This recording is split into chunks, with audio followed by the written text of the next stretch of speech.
Oh, well. Anyways. Seeds come from the nut.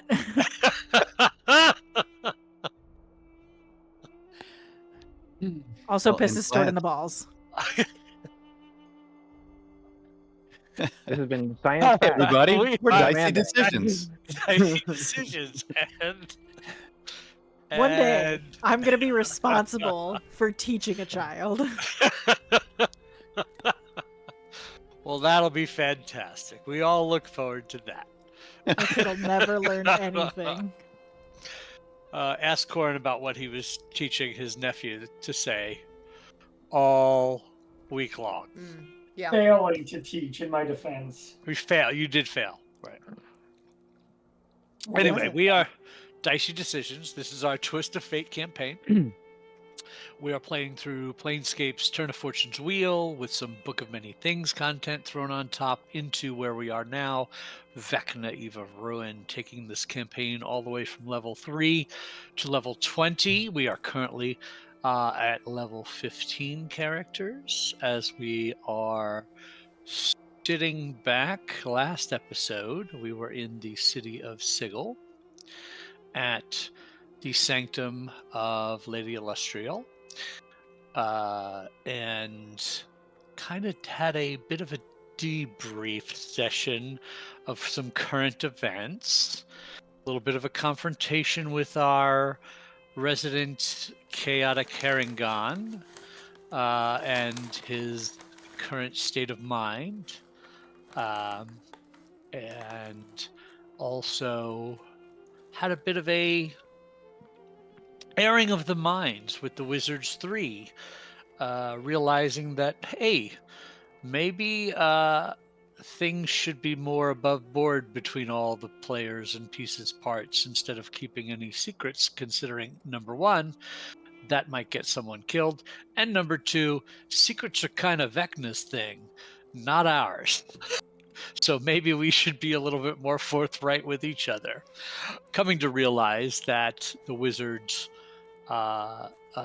actually kind of pointed out the fact that they were quite confident based on the connection that you guys have had with the Whispered One, and it being more of a one-way connection of you to him and not him to you, that they felt that there was a possibility that maybe you have been chosen for this because you are not influenceable by him. Maybe. Who knows? However, that did raise the question of, are one of the three of them compromised? Which they, to the best of your ability to discern, have proved their worth and value as not being anything, any puppet of the Whispered One, as far as any of you were able to discern or tell, with magics involved, etc., etc. Anything else that we recapped that I'm missing? Discussions of researching the rod and other strange items that we had talked about. Yes, there was a big discussion about the rod of 7 parts and its purpose, original purpose, and why it may have landed where it landed, the pieces, parts, and that connection to you all and in some strange ways, as well as the fact that Mordenkainen did divulge that he was attempting to go to the plane of water, not Barovia, when he also was sucked into Barovia before you all were. And there's the possibility that at that point in time, so was the rod that was found in Barovia. So that felt like it was a manipulation directly by Vecna to put you in front of Strahd for whatever reason. Or possibly in front of Kas, if he knew Kas was there. So lots of questions were asked, and I think probably the same number of questions still exist if not more, as is the case with situations like this. Most notably, we were wondering what should the Rod of Law be told to do about Vecna if we ever put it together. So the research that was being planned by our wizards and sorcerers were to figure all that shit out. Mordenkainen's idea was rather silly. Oh, yes, that was the other big thing. Thank you for remembering that. The three wizards each had a different theory of what should be done with the rod once it was done. I believe it was Mordenkainen's desire to manipulate. Free Miska the Wolf Spider.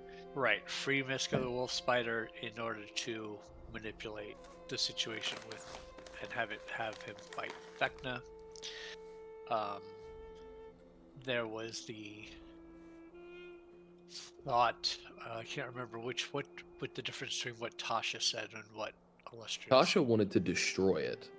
Yes, Tasha wanted to destroy it, thinking that if it fell into the hands even of Vecna, who obviously is not lawful in any way, shape, or form, but if he could handle to touch it, the power it could wield in the service towards him remaking a multiverse might be really bad. If he could change the laws of nature, it might be really bad. And then Illustrial, I believe, thought that it possibly could be used against Vecna directly. So, but it was actually quite a moment to realize that decision is not going to be the Wizards 3 to make. It's going to be y'all's. And that was made clear by you to them, and they agreed. So I'm very glad to know that we're all in agreement that freeing Miska the Wolf Spider seems like a stupid idea. yes, God, it what an was, idiot. and it was brought to your attention that the fact that you ran into Kas and were able to find Kas, and then decided to choose to actually destroy Kas, may or may not have been the smartest idea, considering of all the beings in the multiverse, Kas hates Vecna. Hates him. He also wanted to kill us, so I don't know that that's true. I think you guys I keep think- saying that. I think he wanted the rod for himself. Correct. He said, Which- "Give me that box, wizard," Correct. Which also isn't also- great. which is not great Also- in its own right. Well, right. So he's gonna take all 4 pieces of the rod at sword point, right? So we have to not have him do that. He may be against Vecna, but he is also terribly evil in his own right. Correct. And it's a little bit of a robbing Miska the Wolf Spider to pay Vecna situation. All of these things are true. Yeah, sure.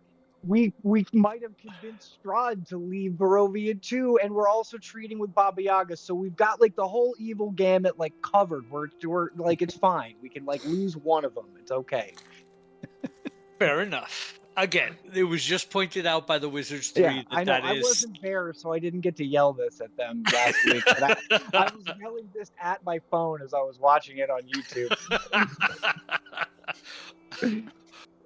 So, yes. So it is the morning after that big conversation. You have all just had a collective dream. You don't know each of you had it, but you all wake up covered, drenched in sweat, feeling inherent fear from the weight of all of these images that flash through your mind and the power of what is being reshaped by Vecna around you. And we wake up that next morning. What would you all like to do? may I remind you that I wanted to do a long meditation? Can we go back into that? We wouldn't be going backwards. You can do that now. Oh, okay, then Because I'll that was do it. that was at the night had happened, or the conversation had happened. Everybody was tired, exhausted, went to bed, had the dream. Okay. So if All you right. want to do a long meditation today, yes, please, let's do it. Okay. And Mordenkainen said he might be interested in doing that with me. He did. Okay. So that's what I would like to do. And I know that a monk's meditation doesn't have mechanics to it, but I feel above table with a wisdom of 18 and a practice of 20 years or so of meditating, I can get into this flow, and experience the pulls and tugs of consciousness as it connects with everything around me. And I'm going to use that meditation time to focus on how we are connected to one another through time and space and the rod of law. So we can come back to me after my 8 hours has passed, whenever you decide. Okay. Do me a favor. Go ahead and make me either one of the knowledge checks, if you want, like an arcana or a nature or religion, or an insight. Any I'm of going those, insight. any of those that you think would be appropriate for this meditation, just so I have a kind of a baseline of how successful you are being and feeling in Great. this moment. My insight check is a 19. Okay, excellent. And would this be with Mordenkainen? Sure. I'm just sort of talking him through it, but once we get into the actual breathing and clearing our minds, I'm looking, and the reason I say insight immediately is because I'm looking deep within myself and what I know of my 6 other friends, Uh-huh. how we're connected to one another deeply. There's got to be something, and that's what I'm searching for. Are you asking for Mordenkainen's involvement in that aspect, or are you just leading him to wherever he's going in meditation, and then you're meditating together but separately? You see what I'm saying? Yeah. I think it depends on how able he is. If he's just meditating for the first time, or is not very proficient, then I'm going to let him go on his own journey. But if he is able, if he's good at it, if he's done it a bunch, then yes, I'll get him to help me. So maybe we need to know how meditative Morty is. Yeah, I'm looking right now. He's more of an evoker than a diviner.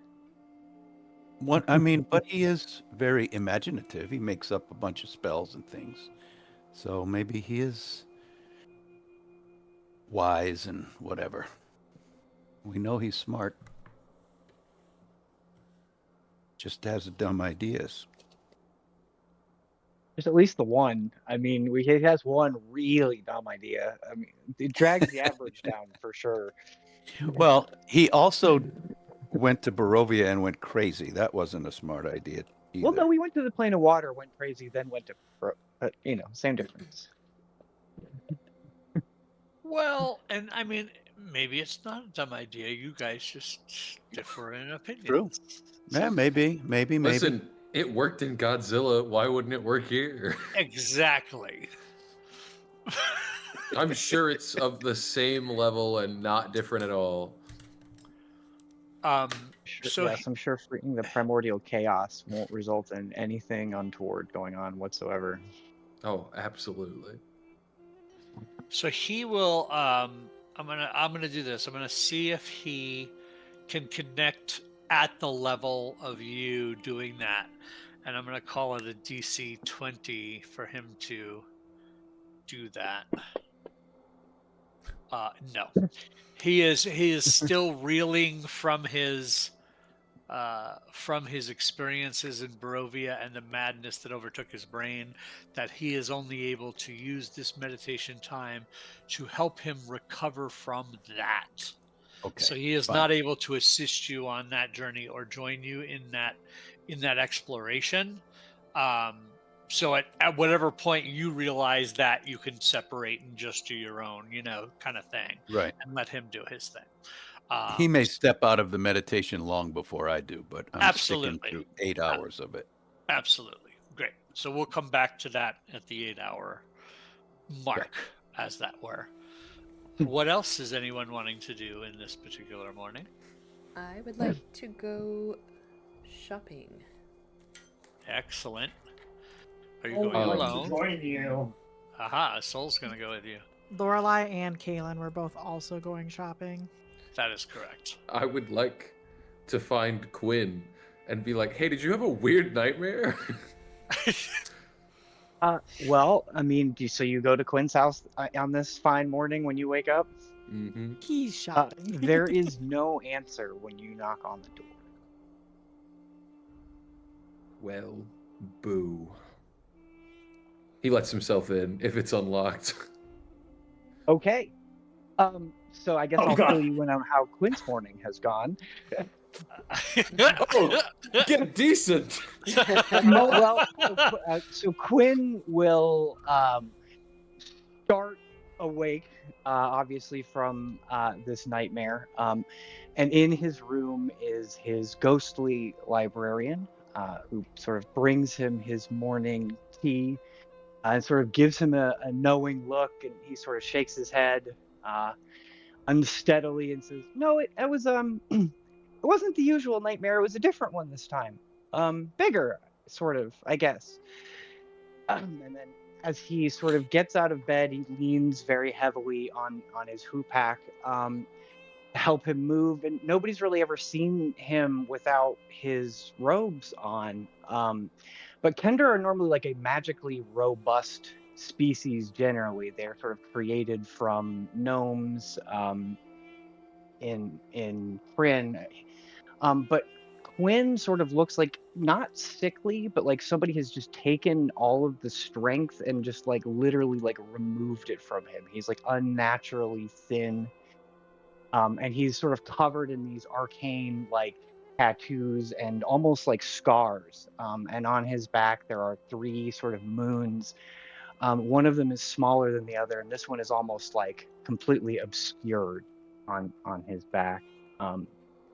He will walk over to his closet, and as he does, he sort of mutters to himself about Kaylin and never changing, and like some of us haven't, some of us haven't already, mortgaged some of our fates away. And as he says that, he sort of brushes his hand longingly against one set of black robes that sort of hangs in the back of his closet as he puts on his normal red robe and sort of still muttering, sort of goes into his workstation and sort of closes the door. And on his work desk is the bag of holding. He takes a deep and sort of unsteady breath and he's like, well, somebody's got to ask the questions. And he pulls the Sword of Kas out of his bag and he attunes to it with the attunement Nar! slot that he left open last night. What a horrible time to open the door. So right, when you open the door to Quinn's house and open the door to his workstation, I imagine you find him sort of deep in reverie with the sword not drawn, but sheathed out in front of him as he concentrates on it. Just silently walk up and watch because it feels like the DM's about to say something. Well, if you are attuning to it, That's how you ask it questions.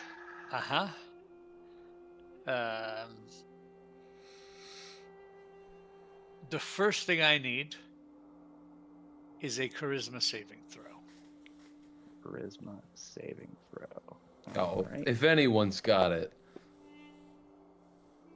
That is a 26.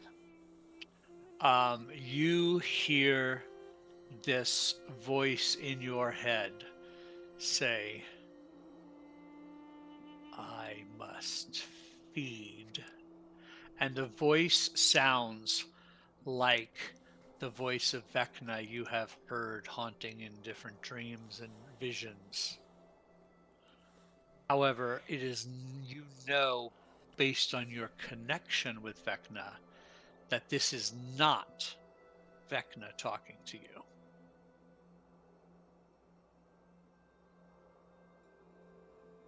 I mean, we can work on that.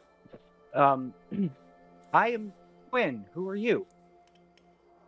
On the save that you took, this is the successful save. You take 11 points of psychic damage. Resisting It's reasonable.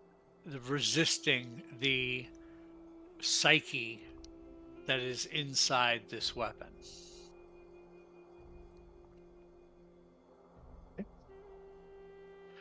You immediately are attuned to it, however. And to do so, you would have had to pull it from its scabbard, which is what happened. Okay, so you don't find me with it sheathed, you find me with it pulled out. Right. Just very silently, Gil's gonna lean over your shoulder and go, "How many questions do you think you want to ask this?" I'm still very much concentrating. So I sort of through gritted teeth. We'll see how we go.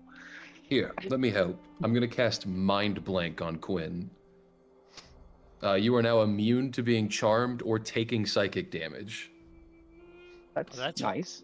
That's helpful. Extremely helpful. Yeah. I have dropped the Sword of Kas in your inventory, the proper one. Okay. I believe. The real one. Yeah. Yeah. I see it. So we can delete the other because now you actually have. Yeah. Yeah. Great. Because now you actually have words to read of what this thing actually does. While you are attuned to it. And don't change anything on your character sheet if you're intending to unattune. Yeah. You know what I mean? Like, Mm-hmm. but obviously these things are happening. So.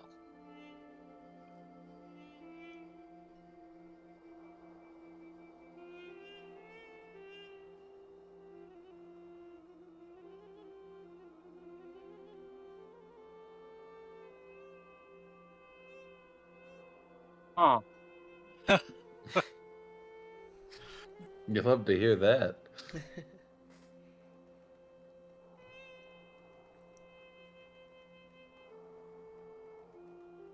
Huh.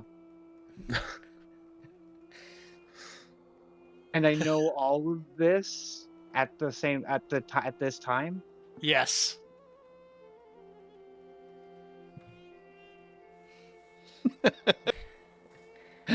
That's a lot of quiet. Oh. Do you need a minute? We can cut away to the shopping group. Yeah, I need Great. a second to digest all Yep, of this. yep. I have this whole I list figured of you might. questions here to ask the sword, but this may change a little bit. I figured you might, so take a look, enjoy. It's a big stat block for a weapon. Gil wants to keep really bad, but he can't because of his own spell. Right. So, shopping. What are you guys looking for in the city of Sigil? Fora mostly needs little trinkets that, like, she could probably pick up off the ground, except she does need about 100 gold pieces worth of diamond dust.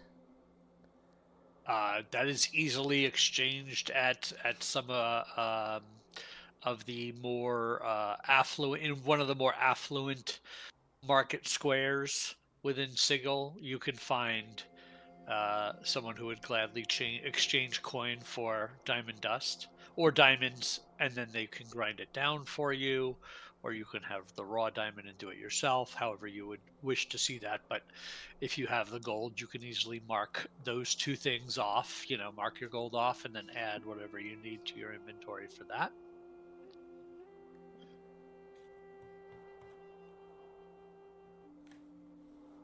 Okay. Can you become the Foo Pack?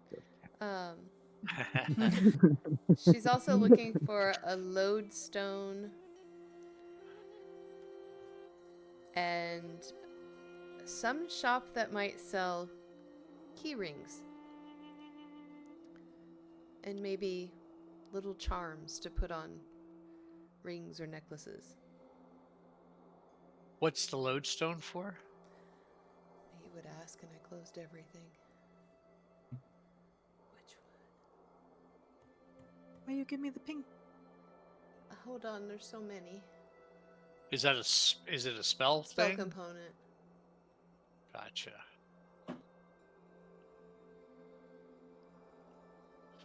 Yeah, one of the things that they did not do great on in 5th edition D&D is give prices for all the things that are components. Uh-huh. If they don't have a gold piece value, I believe. It's free. Well, I believe it like comes in like a component pouch type deal. Right. That's what I was going to look up. But if it says in the spell a lodestone worth 50 gold, then No. you know you have to spend Yeah. 50 gold, right? Right. So.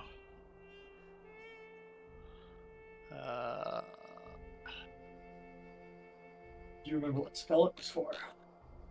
I already. Let's see. I'm looking.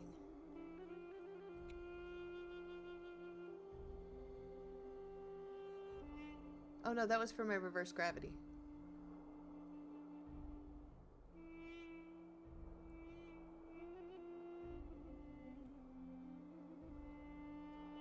Must be an arm. Great. You know, they don't call it spell component pouch anymore. They just call it component pouch. Perfect. I see. Okay.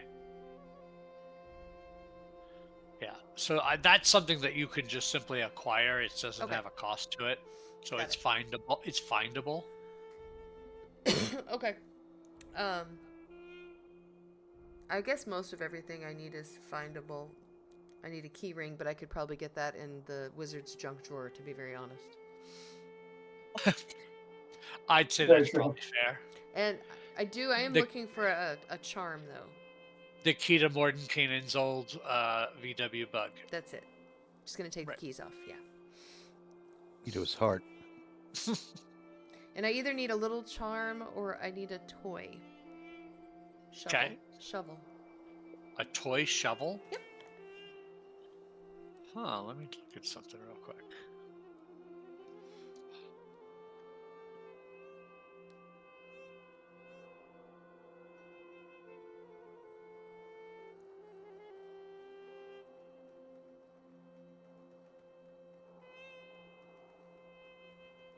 You would probably be able to find a little toy shovel, like a kid's pail and shovel kind of thing, Mm-hmm. for, a copper piece. Okay. All right. Everything else, I'm just going to stealthily slide into my pocket as I'm wandering the wizard's house. Yeah, that's fine. Cool. If you're doing that kind of thing, at some point Tasha will be like, notice what you're doing at some point, and she'll be like, "Go, try that room." And you go into one of it looks like an old unused study, and there's lots of just random crap in there. Perfect. I need lots of random crap. Appreciate it. Yep. What other shopping, folks? I do not. I need to go to black market. Okay. Specifically because we're in Sigil, I need two things that are hopefully achievable. One, I'm looking to pawn, sell, or trade the demon armor I have. Okay. Are you being honest about what it is, or are you trying to sell it off Yes. for something else? I would be honest about what it is, and I would try to find the right person who would want something like this. Okay. Then I need, from theoretically the money I get from that, to buy 1,000 gold piece holy symbol of the Lady of Pain. 1 second. So you're saying, let's see your inventory. You have this demon armor, right? Yes. Okay.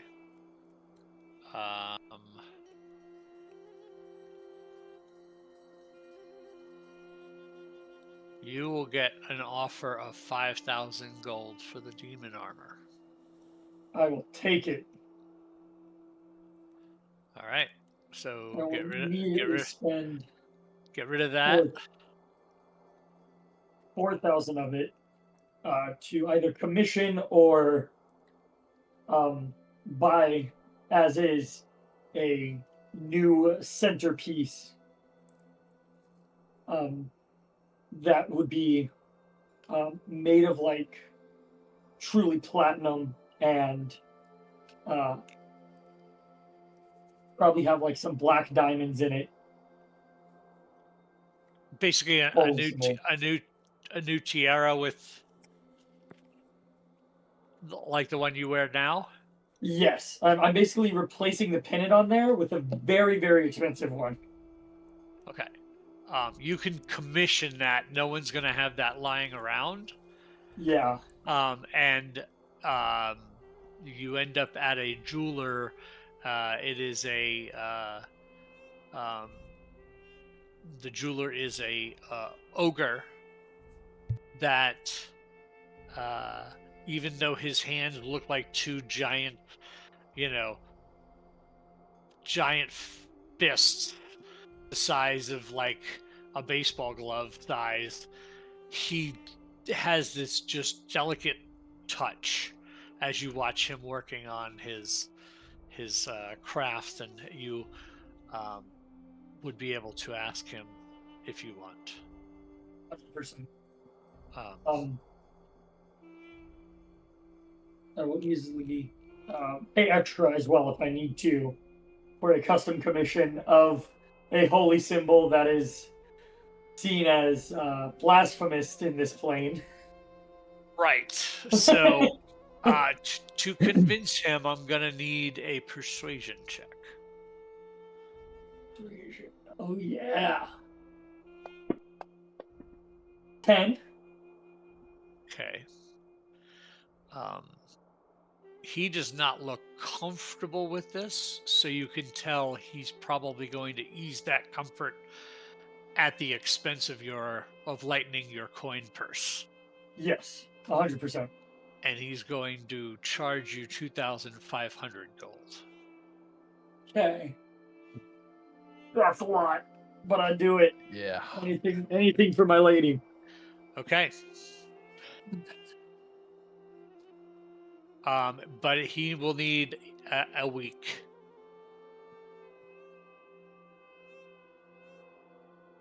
He will need a week's time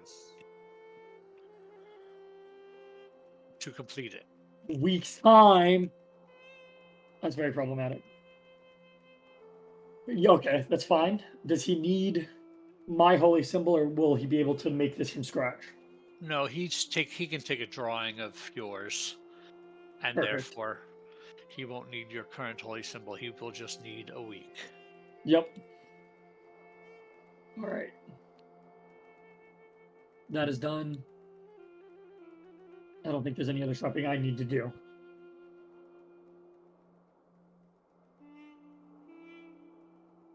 Okay. Lorelai is going to just kind of quietly walk with Kaylin through the different shops. And she's going to go into a gem store, like a jeweler, essentially. And ask them if they have both a 100 gold piece gem and a 400 gold piece lockbox. They definitely will have a 100 gold piece gem. That would be relatively common in this type of a multi-universal hub for them to find. They do not necessarily have a 400 gold piece lockbox on hand, but they believe they could get you one within a week. That I'm gonna be here in a week, but I suppose that could work. Yeah, that's fine. I could handle for a week. Can I get a Well, I guess this is so dumb. Can I get a discount on an item that has to be a certain gold piece amount? Like, can I haggle a discount on something that I guess it says worth 400 gold pieces. It has to be worth 400 gold. I mean, if you found it on the side of the road, it would cost you nothing, but it's still worth 400 gold. So if you pay less than 400 for something that's worth 400, like that's just the standard of its value. I'm looking at my stats right now. I'm paying 400. Lorelei is not chintzy. Not equipped to haggle. No, if Kalen was here. Well, he is there with you. Well, yeah. Lorelei will just kind of like nudge him in the side, like, well, I don't know. A week's kind of a long time for something I'm looking for pretty quickly. Yeah, I mean, I think you're right. I think maybe we could either take our shopping elsewhere, or maybe we, find another vendor if they can get it to us quicker. Obviously, or maybe you guys can knock off a little on the price in case for our troubles of having to wait. And he will persuade.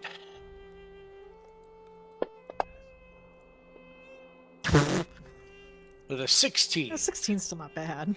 No, not at all. For a 4 on the dice. And they say 360 gold pieces. Sure.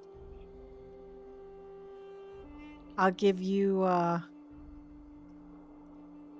half now for deposit, and I'll pay the other half when we come back to pick it. That is acceptable terms.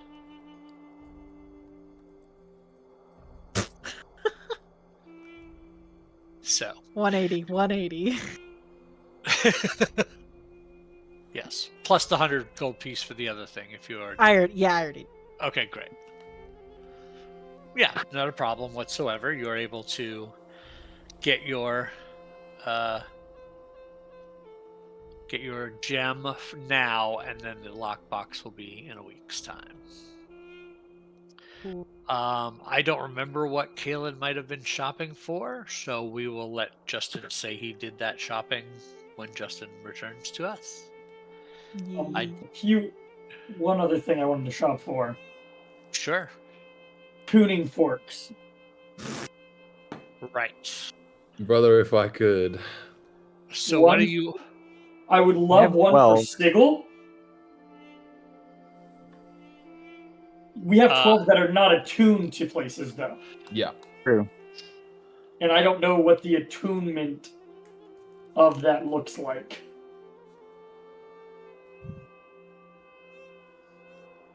Is that not in the plane shift spell? No. It just tells you need attuned forks, not how to attune them. I mean, we could try and bum them off of the Wizards 3 if they'd let us, but... Hey, you gotta can you just like take the vibrating fork and just nudge this one real gently and get it on the same frequency? That'd be great. All right, thank you. Thank you. I can only imagine in a place like Sigil that finding a vendor who knows how to tune forks is definitely possible. Yes. If not, perhaps even common, considering what Sigil does. Right. Did you say you already have forks? They're just not attuned?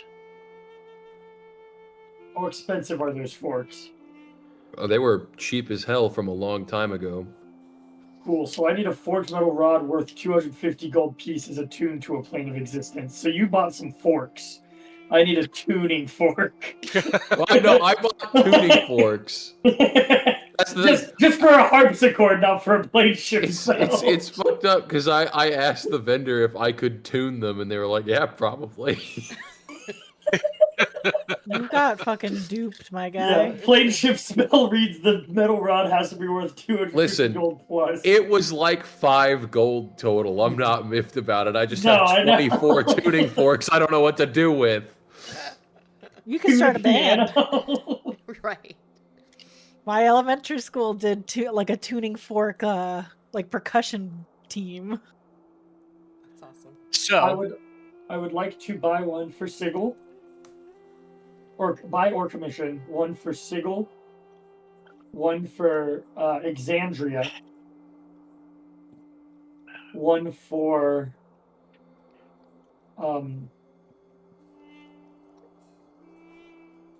Krynn,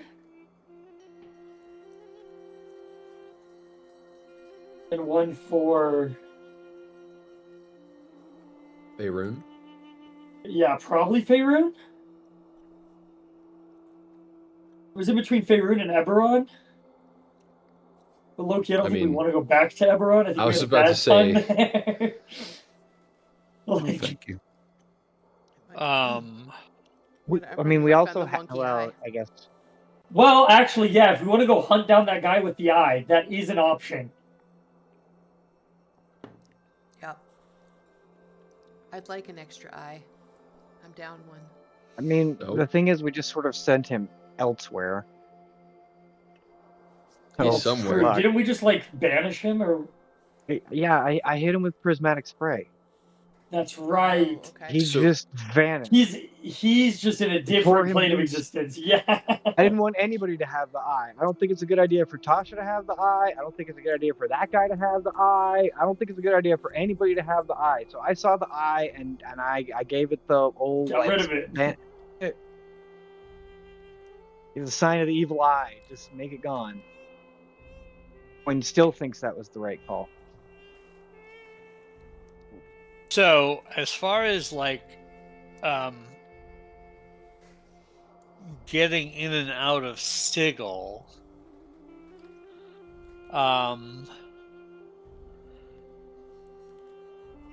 you do realize that anything,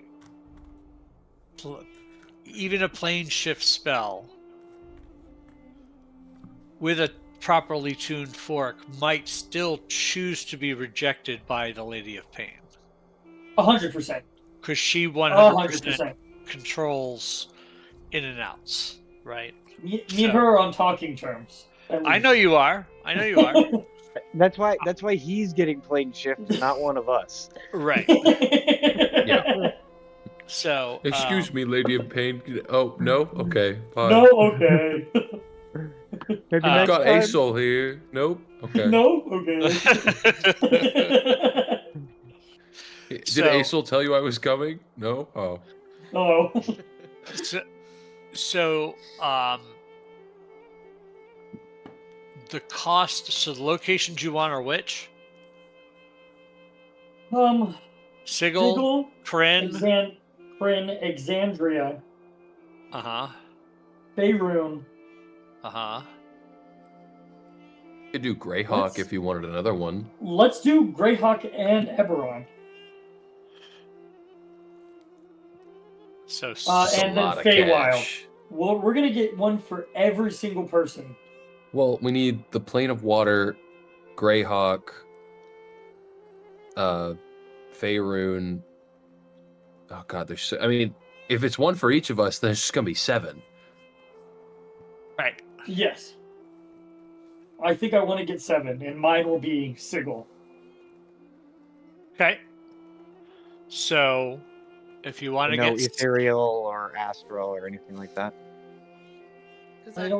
I also have that. So any of those. I just don't have any tuning forks. Yeah. I mean, if we're getting one for everyone, then we are getting one for the astral for Asol, unless that's Sigil. Asol's choosing Sigil because that's where he's technically from. So, 7 of them would be $34 million. Nope, it would be 250 times 7, so It's 1,750. 1,750 gold. Do I get a bulk discount? You get 50 off. No, you do Yeah. not. Okay. 1,750. I spend it. Okay.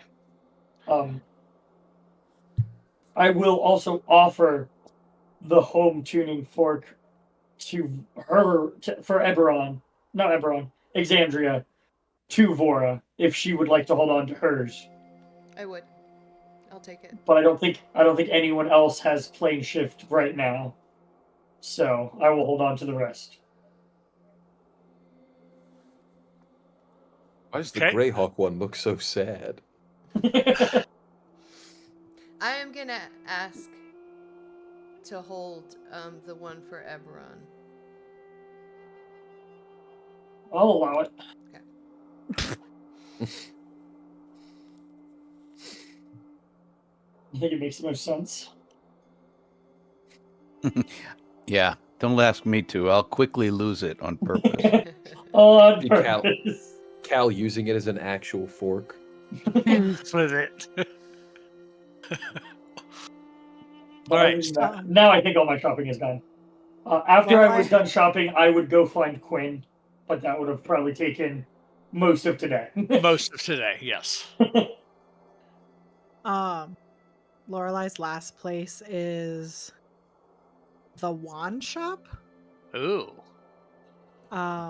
She will stroll in, and she's just kind of dragging Kaylin behind with her because she knows that he's like in a really bad mood, and so she's just being like stern with him, but is still like dragging him along to all of her errands. So she'll stop into the wand shop and ask for a wand of paralysis. So there's a tabaxi woman in the wand shop who greets you, and she says, "Oh, that's interesting. Don't get many requests for that." I'm a collector of sorts, and she'll show her bandolier of wands. Oh, do you have any for sale? No. I have this really weird one. It's nothing like, it's really cool. It's nothing like I've ever seen before. And she'll pull out this wand that looks like it's like etched with teeth on it, and she'll just show her the wand of smiles. That is very quaint. Yeah. You want to see how it works? And she'll just like point it at Kaylin. And he just shakes his head and looks at you. And she points it at Kaylin. Uh-huh. And she casts it on Kaylin. Does he get a save? Yeah, it's a DC 10 charisma save.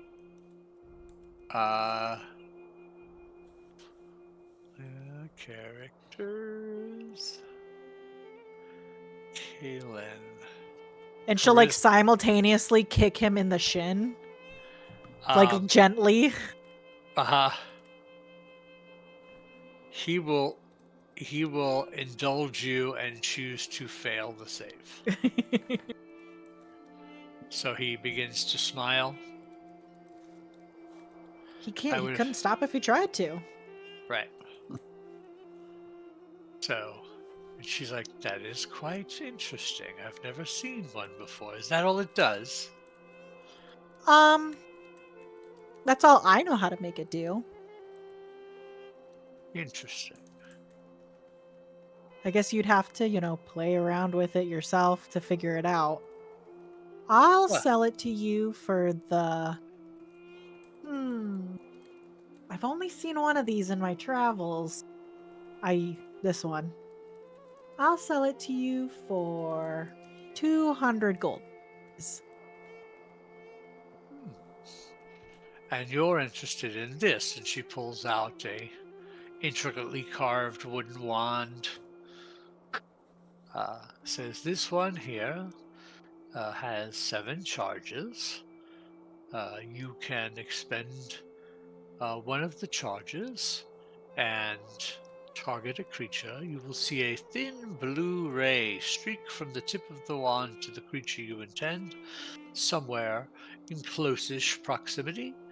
And if you are successful, they will be paralyzed for 1 minute.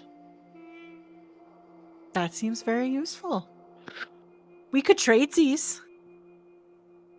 Well, this one is quite valuable, so I could give you the 200 gold pieces off of this one, and this would cost you 3,800 gold. Fuck. Yeah, I was afraid of that. Can I Kalen would cast happily pay Sending? for it if he has the money. I don't think he has the money. I need other sugar daddy to come back to the shop. Other inventory. I don't think I can send. He's got it. I don't want to spend Justin's money. I know he probably would use it, but I'm not going to spend his money. I'm going to spend Miller's money. Hey, you know what's funny? I don't even have enough. I have 1,000. I think given everything that happened last episode and how he's feeling right now, he would fork over the money. Oh, I feel really bad taking his money. I'm not sure Justin would fork over the money, but Kalen would. You should just text Justin now, like, hey, can I have like $2,000? How much are you short? Like you said what, 3,400? 3,800. 3,800. I have 1,000 almost if you exactly told. half. So I have. Wait, no, I can't do. Oh my god, I can't do fucking math. Holy shit, y'all. He's sitting on 5,000 gold, which is why he would do it. Never mind. Yeah, I can give them. He might have been saving for something, which he would be trying to shop for on this adventure, but we'll figure that out later. Yeah, I have 14. I have 1,400 that I can give. Okay, so he would then end up with. He would then end up having to cover. I can give 2,000. Oh. I can give that money if Lorelai was I don't have mentioning sending. going shopping. Well, you don't. I imagine we're semi in communication throughout the day, and technically this is your money. I'm just holding on to it. So if you needed 2,400, I could just. Then I'll just So don't take Okay. it off of Kalen's sheet. But basically, what we'll do for story's sake is Kalen fronts me the money, and I'll just slip it back in his pocket when you get back to Gil. Got it. Yeah. The idea that you guys are in communication throughout the day and don't tell anybody that is shopping to come back here because Quinn is attuned to the sword and is having discussions with an evil entity. No, you guys enjoy your day. Quinn's naked and talking to a sword at his house. Quinn didn't say I could tell anybody, so I'm not telling anybody. I keep my secrets. Oh my god. Okay, but yeah, I'll take. So I did all my shopping. I will pay Kalen back through Quinn's Gil's means. That wand does require attunement. I have exactly 1 attunement slot left of my 5 attunement slots. That's I knew you had extra, but I wanted to make sure you knew that it did. Yeah. I don't know how this works, but somehow I have 0 gold. Did we rob you? That happened to Vora last time too. I have no gold. I have 112 copper, 18 silver. See, I thought we all had a pretty decent stash at some point. I thought so too. Apparently, I don't. I've been giving alms to everybody else. I guess I don't know. I don't know where everybody else is getting their gold from because it sure isn't coming to me. I got all my recent gold from someone who robbed a stupid bard. All right, I just dropped the wand of paralysis on you. Thank you very much, and I will delete the wand of smiles. I'm not worried about it. Like Quinn is fairly well a mendicant anyway. Like it's no big deal. But I have a cool house and like servants. Like it's fine. Yeah.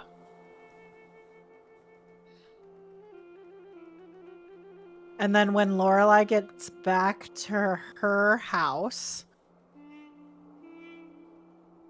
she's going to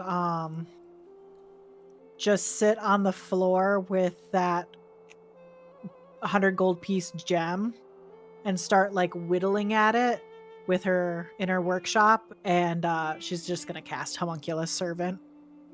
Oh, cool.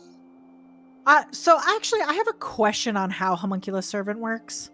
It says the duration is instantaneous, so does that just mean it lives for forever until it dies? Mm-hmm. Fucking cool. So it's a kind duration. It takes a long time to cast. Our ritual, yeah. Yeah.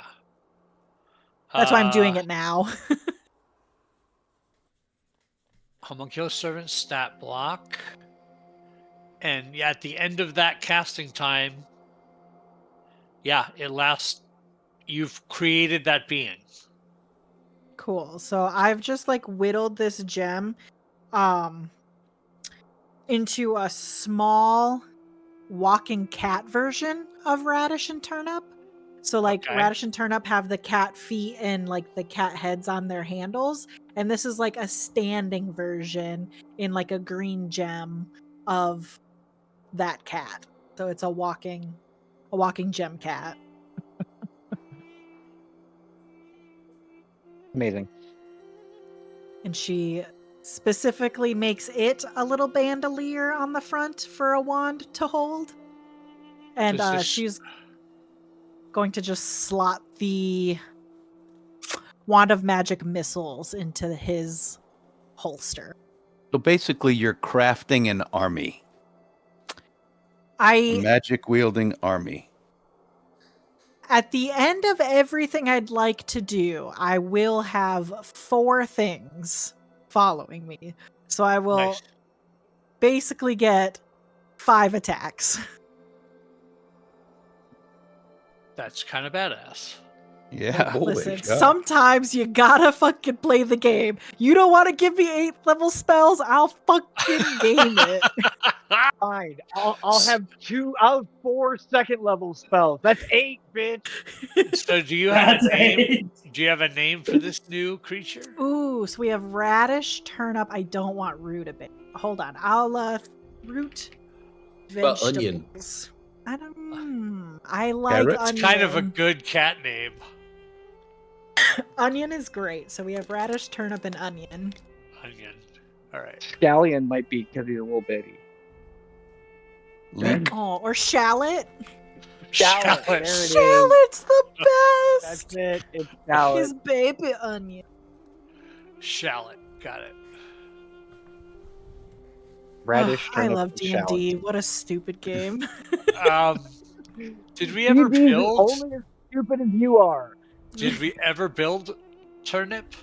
No, we didn't, because for whatever reason, it never saves the NPC slot for me, so we just haven't. But you can literally just make it, if it's possible, you can make a duplicate of Radish, and just change the name to Turnip, because they do the exact same thing. Okay, but this one's different.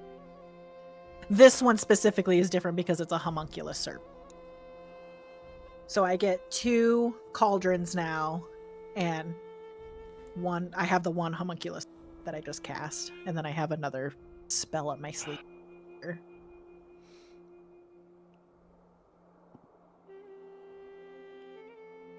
What's fun is both Radish and Turnip use the same bonus action, so I don't have to pick one or the other. Nice.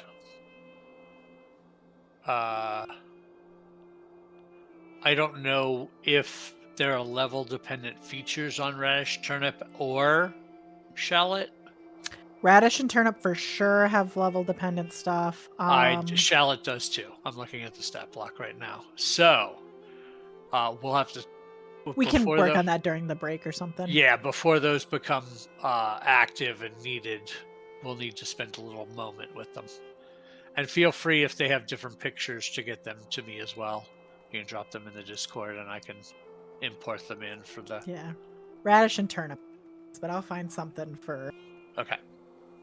For sure. So radish looks like... A turnip looks like radish? Mm-hmm. Yep, Okay. they're identical. Great. That's easy enough. All right, so you are able to spend some time and create shallot. Meanwhile, back at Quinn's tower.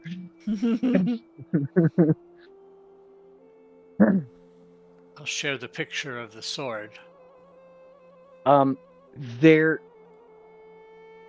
is one thing that I want to ask the sword about its major disadvantage. Uh-huh. I don't know if that's secret or not. But just prefacing that before we have this conversation, I'm going to ask at least one question about that. Oh, right. So let me look at those. Uh-huh. Real quick.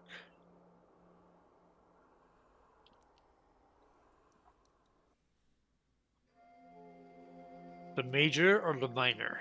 The major.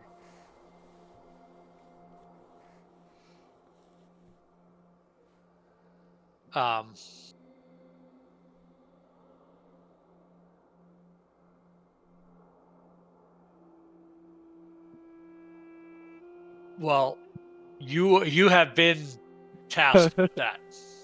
Right. But I'm gonna ask some questions about that. Right? Sure. So I don't mind other folks hearing that, but this will be in my head, right? You know what I mean? I'm happy to take my shit off. Yeah, I think this would be a good take your headsets off, folks, until unless you're there. But if it's in your head, I don't know if Gil would know it. Communicating telepathically with the sword. See, right? Gil would love to cast Detect Thoughts and get on in this, but because of Mind Blank, he can't. I cannot read your mind, so I just have to trust you. In which case, hey, wizard, you did it to yourself. I did it to protect my friend. That's very sweet of you. Bye. Bye. All right. So as I sort of picture, I imagine that like sort of communing with this sword, I'm sort of like meeting it in this like mental space, right? Yes. And so in this space, Krynn is sort of dressed in his usual red robes, his hoopak or everything like that. But instead of the normal gold script, all of the writing is sort of black. And Krynn says, "I am Krynn the Lore Master. Who are you?"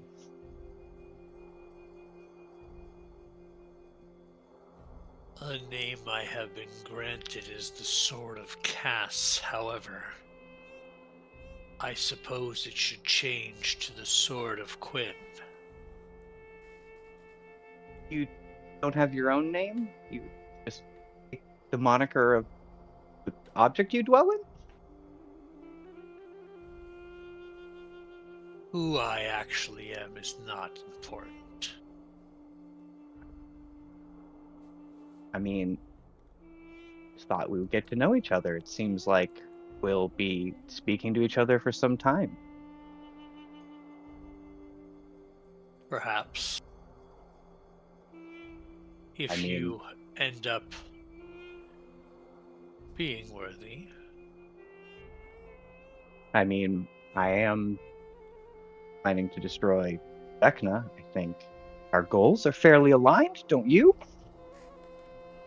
I was powerful enough to kill your former master.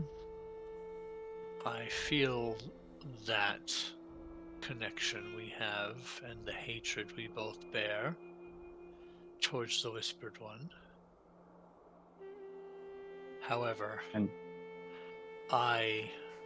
it has yet to be proven to me whether you are capable of that task. Well, neither was your former master, it seems. And he also wasn't up to the task of beating me. That is fair.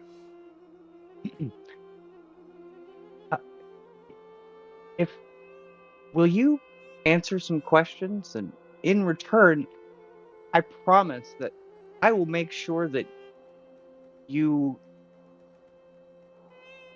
are front and center in the battle to eradicate Vecna from this universe entirely. His time is long past. On that we can agree. Will you answer my question? And then, Yes. how do I prove myself worthy?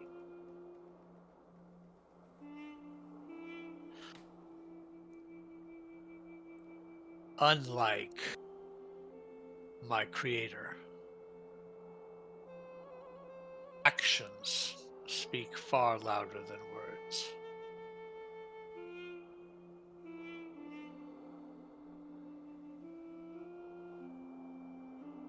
That tracks. So, if I were to, say, banish the wielder of the eye, or if I were to destroy a cell of a cult of Vecna and single-handedly and disrupt their rituals, are those the kinds of actions that you're looking for? If I were to sneak into Vecna and forge my own connection to him without him even knowing, are those the kinds of feats that you're looking for? I would very much like to see him brought low in any way, shape, or form. In that, we are perfectly aligned. Besides, I'm no stranger to treating with, say, disreputable individuals. I was taught magic by a red dragon, after all. Interesting. Well, perhaps you will prove even a more stalwart companion than the last wielder. I hope so. I would love help destroying, I guess, your former master? I don't know how that works exactly. You were his once upon a time, were you not? I was never his. He never wielded me. He created me for Kas. Why do you hate him? He is flawed. He is weak.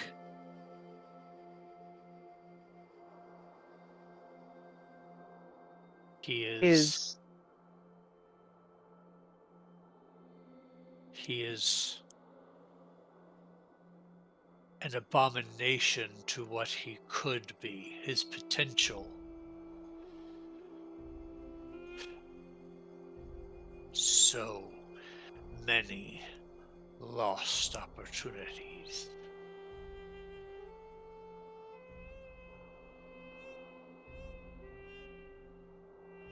that why you want Miska freed? Is Miska a more perfect Vecna or a better instrument for that will? Miska will see the task done and destroy him utterly.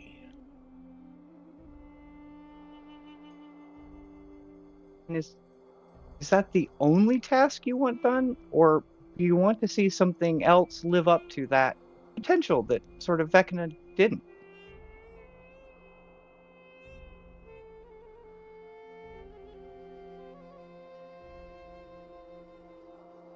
Perhaps. Perhaps.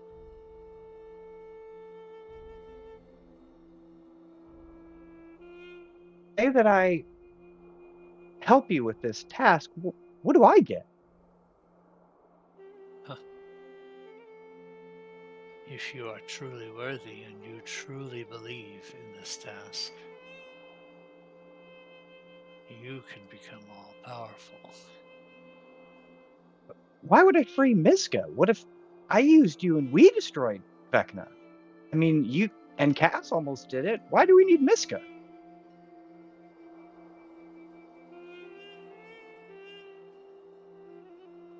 I know Miska will not stop. I know Miska has the power to topple the Whispered One.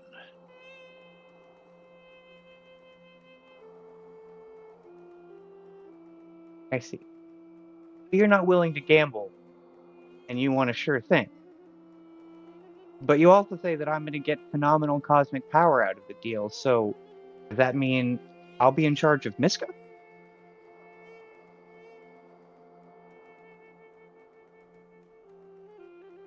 Not quite. Well, then, you're going to have to whisper some pretty potent promises in my ear if you're going to ask me to share ultimate power with Miska. I still am not sure with your tasks. The tasks I know of you are you and your friends destroyed my former wielder. Quite impressively. However, I do not know what you truly intend. I need to spend time with you and with your compatriots.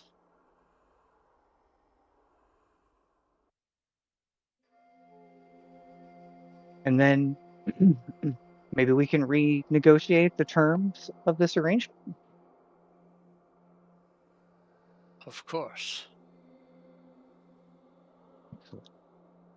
Do you know how to find the other pieces of Vecna? Do you know where the eye or the hand are, or the book, so that we can collect and destroy them? Why would you destroy something you could use against him? I mean, the eye and the hand are pieces of him. All the pieces of him need to be destroyed. The book, on the other hand... When you say all the pieces of him need to be destroyed, you get a chill down your spine from the amount of concern this creature has, and you feel it telepathically that he did not like you saying that. Oh, of course. All the pieces except one. Present company excluded, of course. DM to player, did Quinn mean that? Or is Quinn deceiving this creature?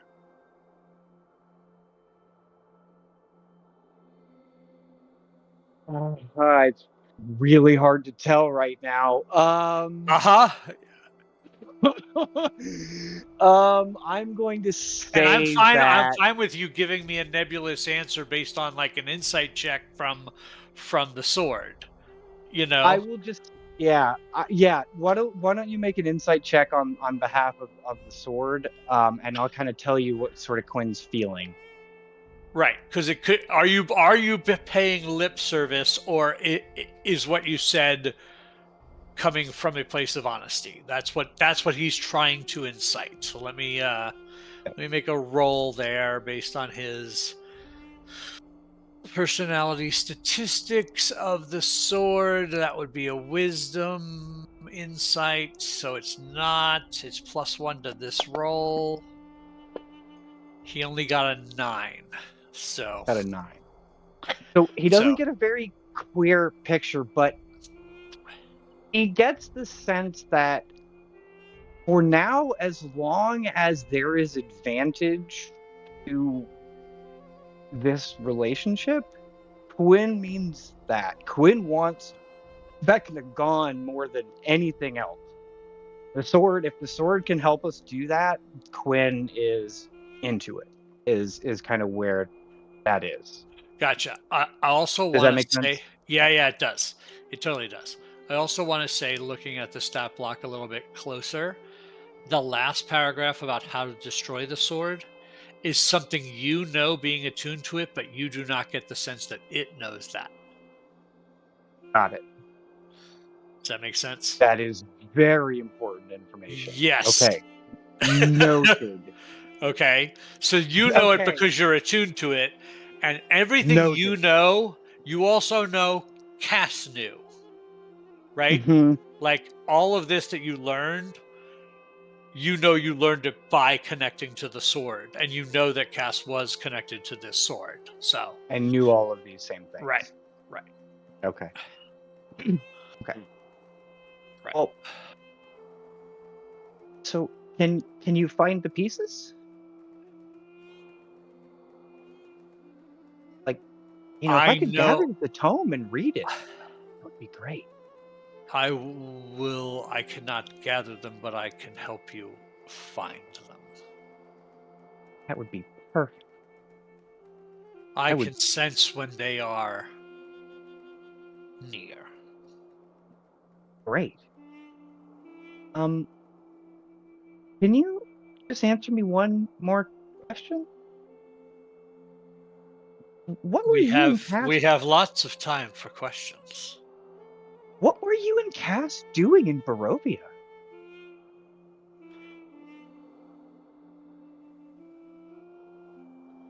We were hunting the pieces of the rod. Cass had limited ability to planeswalk. However, one of the places he could walk to was anywhere in the domains of dread. So when one of the pieces of the rod showed up in Barovia, we of course had to investigate. So you and Cass didn't plant it there. No, we believe he did. And you can tell when he says he says it with a very Capital A. Yeah, yeah, capital H-E. Yeah. Mhm. and disdain, right? There's Yeah, always disdain in that. I see. So you just knew that the rod was there, and because you were trying to get Miska free, you and he had to investigate. That's correct. I see. That makes sense. Okay. So you're not there to form an alliance with Strahd, or not there to plant the rod, or any of those things. Just brought there to get the rod because of the whole wolf spider thing. Correct. Noted. One last thing is, and now don't take this the wrong way. You are a long sword, and I am a small fellow. Can you be like a short sword or something, or is it really only a long sword that you can be? He says, I can take the shape of most weaponry, if need be. I mean, if you were a staff, we would look awesome.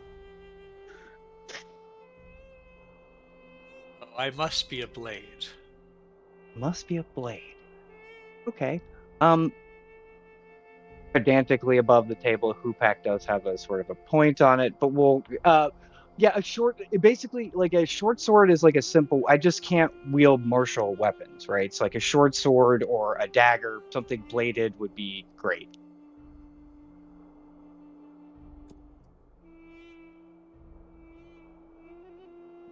Are short swords not, they're also martial. Are they also martial? Correct. I think, wait, Kender also get a couple of, so I've got simple weapons. Okay, so the only thing that I would be potentially proficient in at the moment is probably a dagger, huh? Correct. Okay. Well, I guess it's the dagger, of course.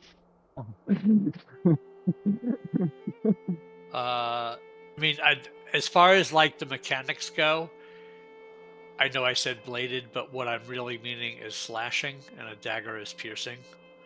Okay. So, so I think you might be stuck with it as is in that Okay. regard. I'll dig around, and next level I do get a feat, so we might get martial weapon adept, which would sort of waste a feat, but still be very fun. Anyway, I got a sword now. But If if it you, would but right now you're just unproficient, right? right, So that right, just right, right. I means just took the proficiency bonus off of it.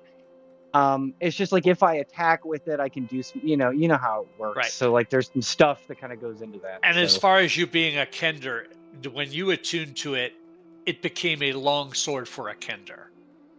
gotcha. You know what I'm Okay, saying? So it's I not do. like you have to wield around a sword that's a long sword for a human. For a cat, right? Right. Literally the So size of me. right. So Yeah, so as far as it still has the same look that it has and functions the way a longsword would for you, you do not have proficiency to add to your attack roll with it. sure. But the +3 bonus from its ability is still there and everything else. So And one last thing. So the blade of defense, right? When I take an action to, okay, so I take an action to attack with the sword. I was gonna say, does casting a spell out of the sword as an attack, does that count as taking an action to attack with the sword? Like if I use the sword for no, finger of death that's only if you choose to attack with it. to attack You with can it you can take that +3 off of the attack roll and transfer it or into some my of it AC. to Because your AC instead. that's what I'm like super interested in as a Sure, squishy, right? Is jacking sure, up my AC something fierce. sure. So okay. All right. Okay. I think that's probably it then. It is gonna help me. It knows how to help find the stuff. I know why it wants me to free Miska. It knows how to find the book and the pieces as long as we can get close. Um well, okay, last Now, question. just some things for you and Quinn, like as far as what you choose to share, it doesn't know what you know, and you don't know necessarily what it knows Really what it no beforehand, right. right? We're talking to each other. We're not in each other's heads. Right. So, in other words, you saw the creature with the eye.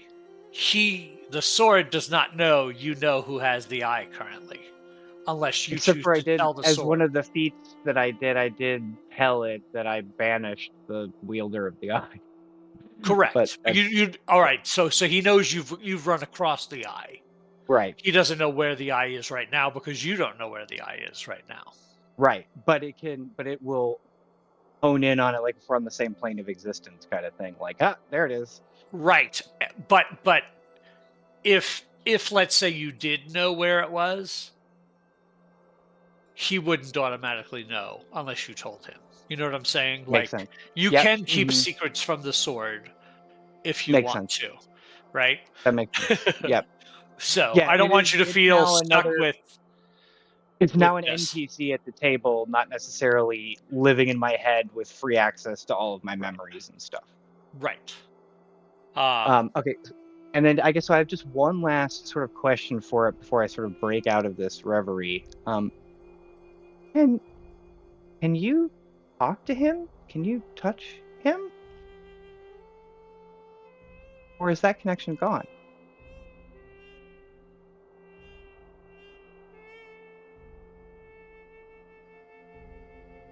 I have never been able to find him directly.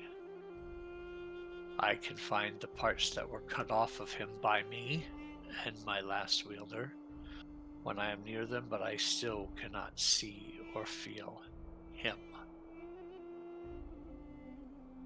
Well, working together, I hope that you have an opportunity to feel him close and real personal-like. And, like, sort of just the mental image of a wicked smile. That would be glorious. And you we see have a bargain. the edge of the blade kind of crackles with lightning a little bit as he says glorious. And then I guess we have a bargain. I hope this proves to be fruitful. For Me us too. both. Absolutely. Now about my thirst for blood. We're making preparations. We're going to be leaving shortly, and I promise that I will quench that for you as soon as possible. Where we're going, I have a feeling that we will encounter lots of fierce resistance. Excellent.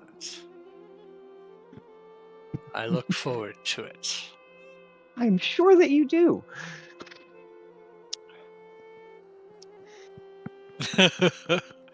Hello, everybody.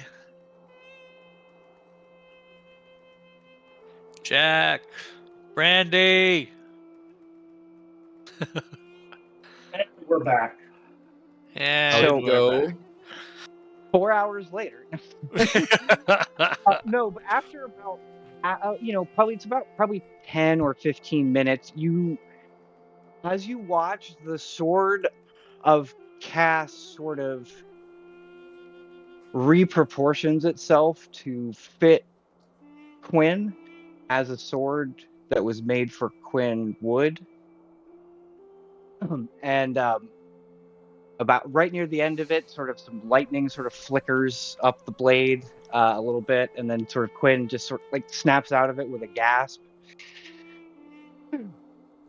We came to an agreement. And that agreement was? Well, it really wants to kill Vecna, and I'm gonna let it. Okay, nope, that's a decent agreement. Yeah. It did say that it doesn't know how to touch Vecna, but if we're close to the pieces, like the eye or the hand, it'll know and it can tell us. And so we can track them down that way. Okay, that is helpful. I must ask you if there are any caveats or strings attached to this agreement you've made. Strings like, what do you mean? Well, I mean, it is a bloodthirsty artifact, and I do get the sense that it would like to stab things probably as often as possible. There is that part of it. It's not nice, I guess. We'll put it like that. Yeah, that sort of seemed like it. No, yeah, just really hates Vecna. Really hates Vecna. Right. Apparently, Vecna didn't live up to his potential. He could be even worse, I guess. And so the sword's kind of mad about that. That's alarming to hear from the sword you just attuned to your essence. Yes, that it thinks Vecna isn't evil enough. That's... Krynn, you can understand why I'm a little hesitant about this arrangement you've thrown yourself into. No, right. But also, counterpoint, we've also been told to recruit Kas, treat with Baba Yaga. What is it? We're going to be trading Volo to Baba Yaga soon. So I forgot about that. Talk to me about my sword, please. I will talk to you about your sword. Do you know how to swing a sword? No. Right. No. But I do get the sense that the sword sort of knows how to swing itself. That tracks. It also can do some other things that are very potent, that are not necessarily strictly swordplay related. And Also, Cass and he didn't put the rod there. They were there to try and get it because Cass was limited in plane shifting. He could only go to the domains of dread. So when the Whispered One put the rod there, which is what they thought, they had to go get it. So Cass was just sort of there. Well, Kind of like everybody I else that's been tempted by the rod. can't say I feel entirely bad for disintegrating the fool. He is incredibly evil, but maybe a useful And I asset make sure indeed. that in my head the sword can hear this. Yeah, I don't really feel bad about absolutely murking Cass either. Regardless, You know that the sword has its own senses. Mm-hmm. So the It's sword is listening. understanding. Yes, the sword is listening. Yeah. I don't entirely condone, but I do love research and I do respect initiative. I don't mind. Now, we may have some friends who are a little surprised by your choices, but I'll stand behind because that's some useful information we've gathered, and though it is incredibly evil, it is a valid tool, so... And, honestly, if everybody else is allowed to catch the stupid, I'm allowed at least one time. I have been the least impetuous person here. Everyone's allowed one bad choice or another. I'm not going to take the sword away from you. It looks fun in your hands. Thank you. I think it looks cool. It does look cool. It's a little disconcerting, but it does look cool. Thank you. It goes with You the notice that robes. Quinn doesn't look quite as, I don't want to say again unhealthy, but Quinn almost has like a more strength about him almost. Like he does look. It not necessarily that he's grown, but he sort of handles himself with a little bit more ease. You notice that he's definitely gained a little bit of physical strength from his connection with the sword. He will squat down and just sort of examine everything and go, the only thing I'm truly disappointed in is that I wasn't invited to the study session, although I can look at it some other time, I suppose. It was kind of one of those easier to beg forgiveness than permission kind of things. Trust me, I understand. I woke up. I had this terrible dream, and I was just thinking about the Whispered One, and I just needed to know. You also had a horrible dream. Yeah, it was Rome was there, and then it was Lolth was there, and Like it was the recounting lady. our tale. Yeah, and the wait, you had it Yes, too? my friend, the same one. Oh, that's probably bad, huh? Yes, I think it is, and I do think we should probably gather with our friends if that's the case. Something ill may be coming. Yeah, and Quinn sort of it becomes sort of aware of the fact that he did not put like a robe on this morning. He just sort of like stumbled out of his bedroom into his workshop, and just sort of, oh, me, sort of crooks a finger, and his accoutrements sort of float in, and like mage hand kind of, robe settles on his shoulders. Again, so you notice that the robe that he's chosen, no longer all the threading in it is no longer gold; it's sort of black. Matching your filigree to your new weapon, And also, it's the one that I wore the last time I went home. Ah, So just kind of feeling a little nostalgic. that's understandable. Let's hope our friends can match that. Well, I don't think they'll have the same kind of nostalgia for Krynn that I do, but I like your passion. We'll see. What are you doing with the sword? Buckling it on. Okay. Had to double check. As we're sort of walking together with everyone, Gil goes, I do think it's funny. I love how magic items do that thing where they fit their user. It's entertaining. Ooh, it's so neat. Mm-hmm. I wonder It is who came up with definitely, that. I don't know, but it is very fitting, isn't it? Just feels right. Ah, it's a pun. So you all gather back at the sanctum after Yep. your shopping. As you come out of your, we'll go back to Calistrek. As you come out of this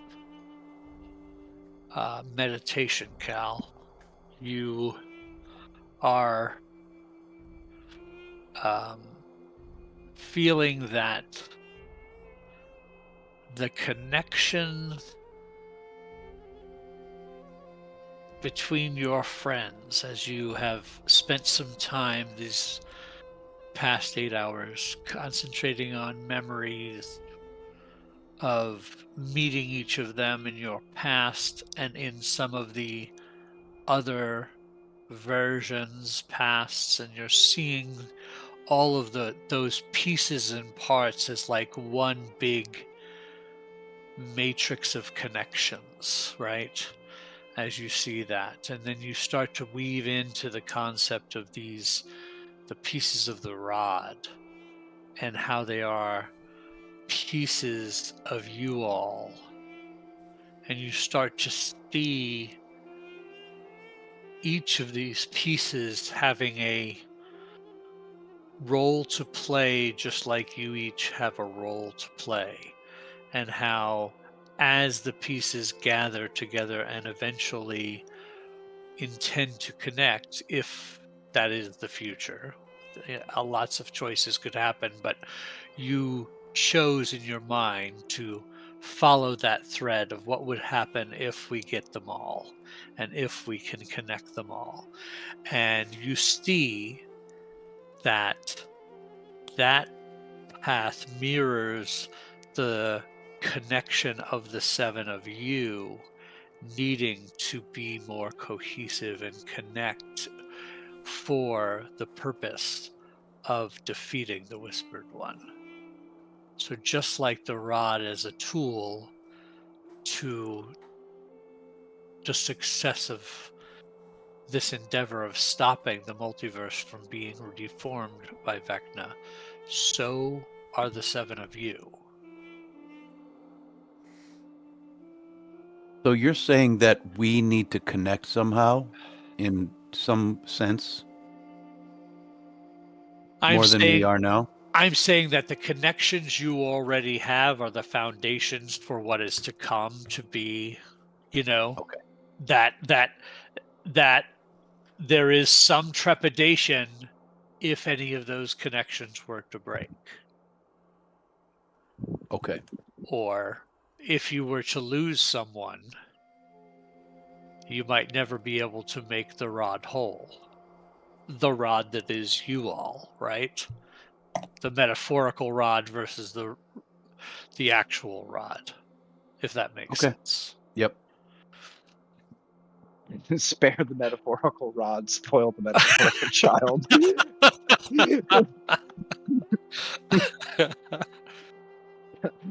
All right, so you were all able to gather back after your shopping and meditation. I did leave a photo of Shallot in the campaign images. Okay, I will work on that. He's the most beautiful creature ever, and I love him. I just want to be really clear about that. He's incredible. He's even cuter than my Holder folk, and that is saying a lot. That little fucker was cute. Excellent. Oh, that is cute. I love him. I want one.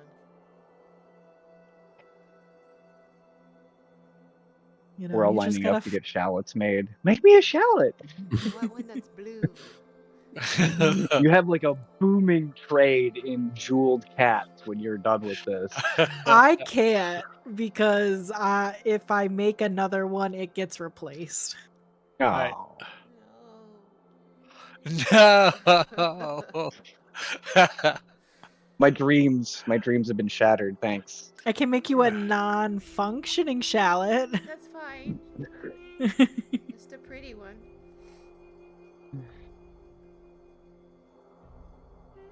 That's my own spell. I think homunculus servant is like specific to artificer. I definitely do not have that spell on my list. There's no way. I don't get any of that fun stuff. I can't even summon a familiar. Sorcerers don't get familiars even. Oh. I took Ritual Caster because I wanted to grab Find Familiar, but no, it's not on my spell list. Oh, dang it. Hold on. I put it in the wrong spot. Two images. Getting the itch to make a new spell again. I'm gonna have to remember so much crap about this sword. Holy shit. Yeah. Good luck. Yep. It's only legendary or whatever. So for You the should stream's see this. purposes, there's the image of... Because not everybody could see our private little message on Discord. I love him. So great. Can he walk around with arms and legs, or is he just like? Oh a yeah, floating he's statue? No, he's fully movable. Yeah. Cool. He's a homunculus. You know. Just in It's that incredible. form. Yeah. And Yeah. to be clear, he does not walk on all fours like a cat because he walks just has to like be that. able to wand wield anytime. He like Right. fully extends and walks on his hind legs. He walks like a Looney Tunes character. Yeah. That's funny. The bandolier fucking cracks me up. It's So, funny. anything else before you all gather? Bora's just gonna be continuously rummaging through literally every drawer she can open, and she's getting less and less shameless about it. Right. What are you looking for? I don't know. Things. Oh, are we just openly sealing now? Yes. Yes, we are. Oh, okay. Just gonna keep looking. Pocketing things occasionally. Excellent. All right. Well, with that, as you're rummaging through, we will take a quick rest, bathroom break, refill our drinks, and we will be back in a few to continue as the group has gathered and can decide to comment or not on the fact that their little buddy is carrying a sword on his hip. A very, very obvious sword on his hip. It's a fashion Okay. statement. Okay, but my perception is still only a +2. All right, we'll be back in a few, folks. Drinks the light.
Hey everybody, we are back.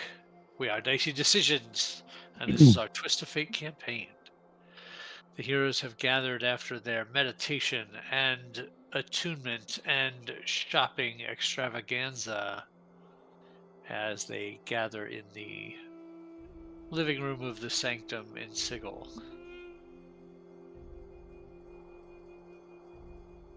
Seeing Hey, Quinn. Quinn, can you come talk to me on the roof? Sure. Did you get anything good shopping? We can talk about it up there. Great. I'll Well- smile very brightly and sort of skip off to the roof. Well, hold on.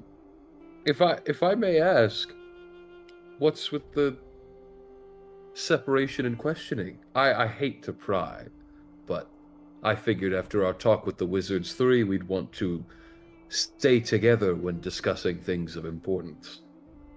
I agree. And I didn't ask me to come up to the roof. You can come.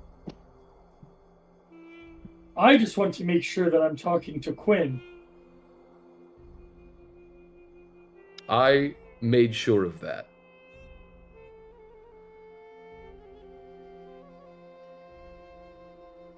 I like to do my own research.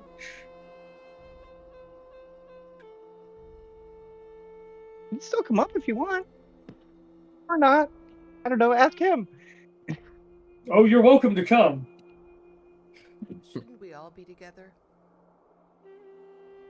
Sure. Thought secrets I guess we're going to the roof.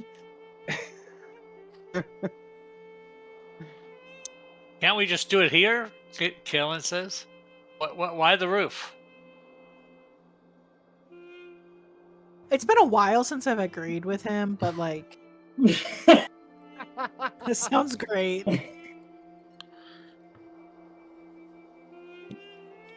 We can do it here. I would like to use Channel Divinity. Okay. I would like to have the Lady of Pain channel through me dispel evil and good on Quinn. Oh no. I will read the spell. 1 second.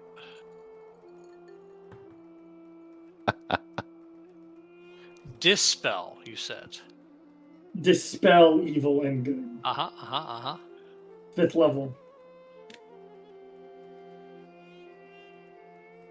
Damn, you get a new toy and you lose a new toy.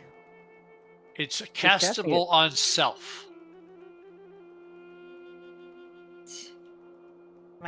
That's so stupid. That is really stupid. Why is It's- that the limitation? As an action, you touch a creature you can reach that is charmed, frightened, or possessed by celestial elemental. Okay, so you target you cast it on yourself, and then you use that action. Yes. Because there's multiple actions. Okay. Yes.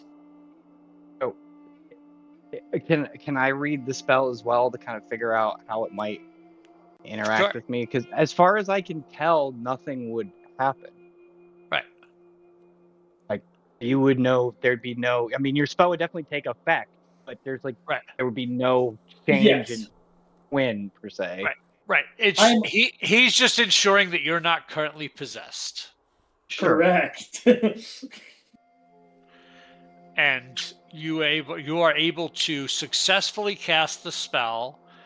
You touch a creature as long as technically the spell doesn't say you have to make a touch attack roll, but obviously if Quinn tried to avoid being touched, Not Yes. even not at all.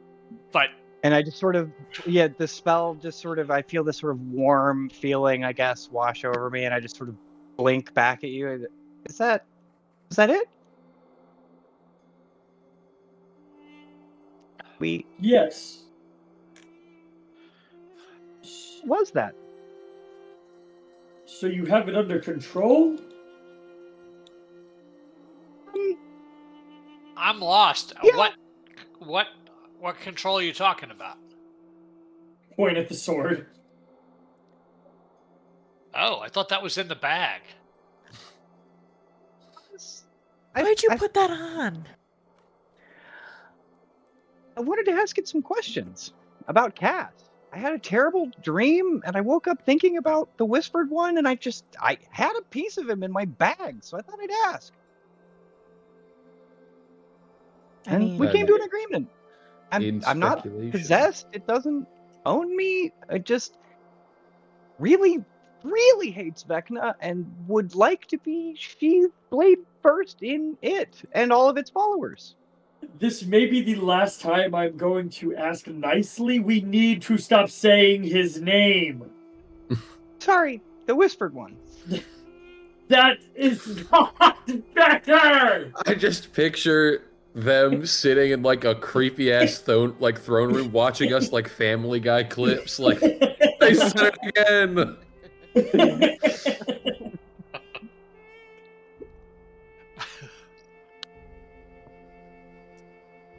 But so I just I asked it why it and Cass were in Barovia, and it said that basically Cass was limited in his ability to plane shift, but when the rod piece was hidden there by his agents, Cass went. Try and get the rod like everybody else is, I guess.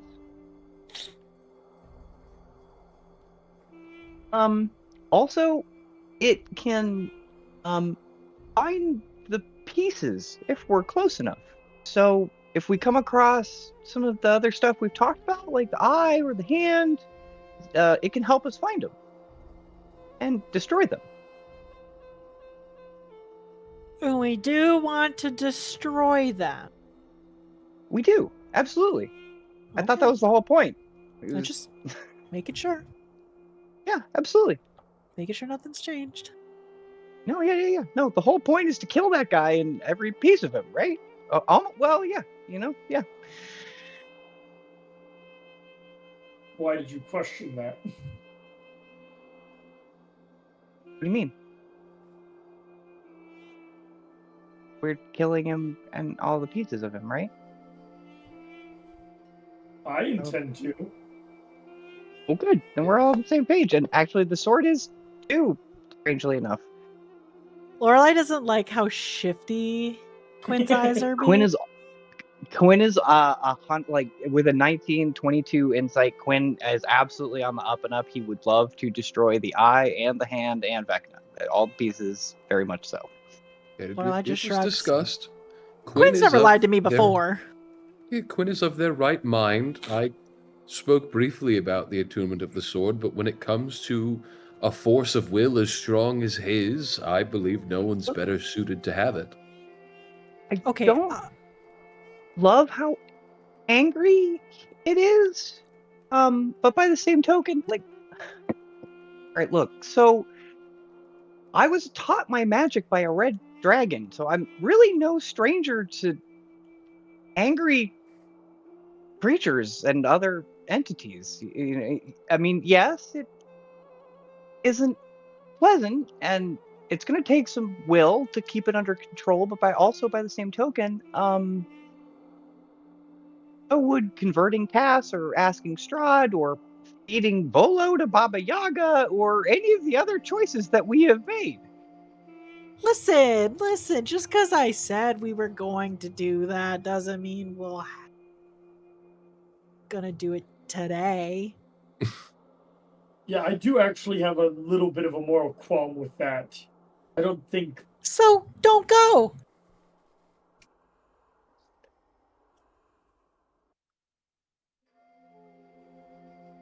Well, as the old adage goes...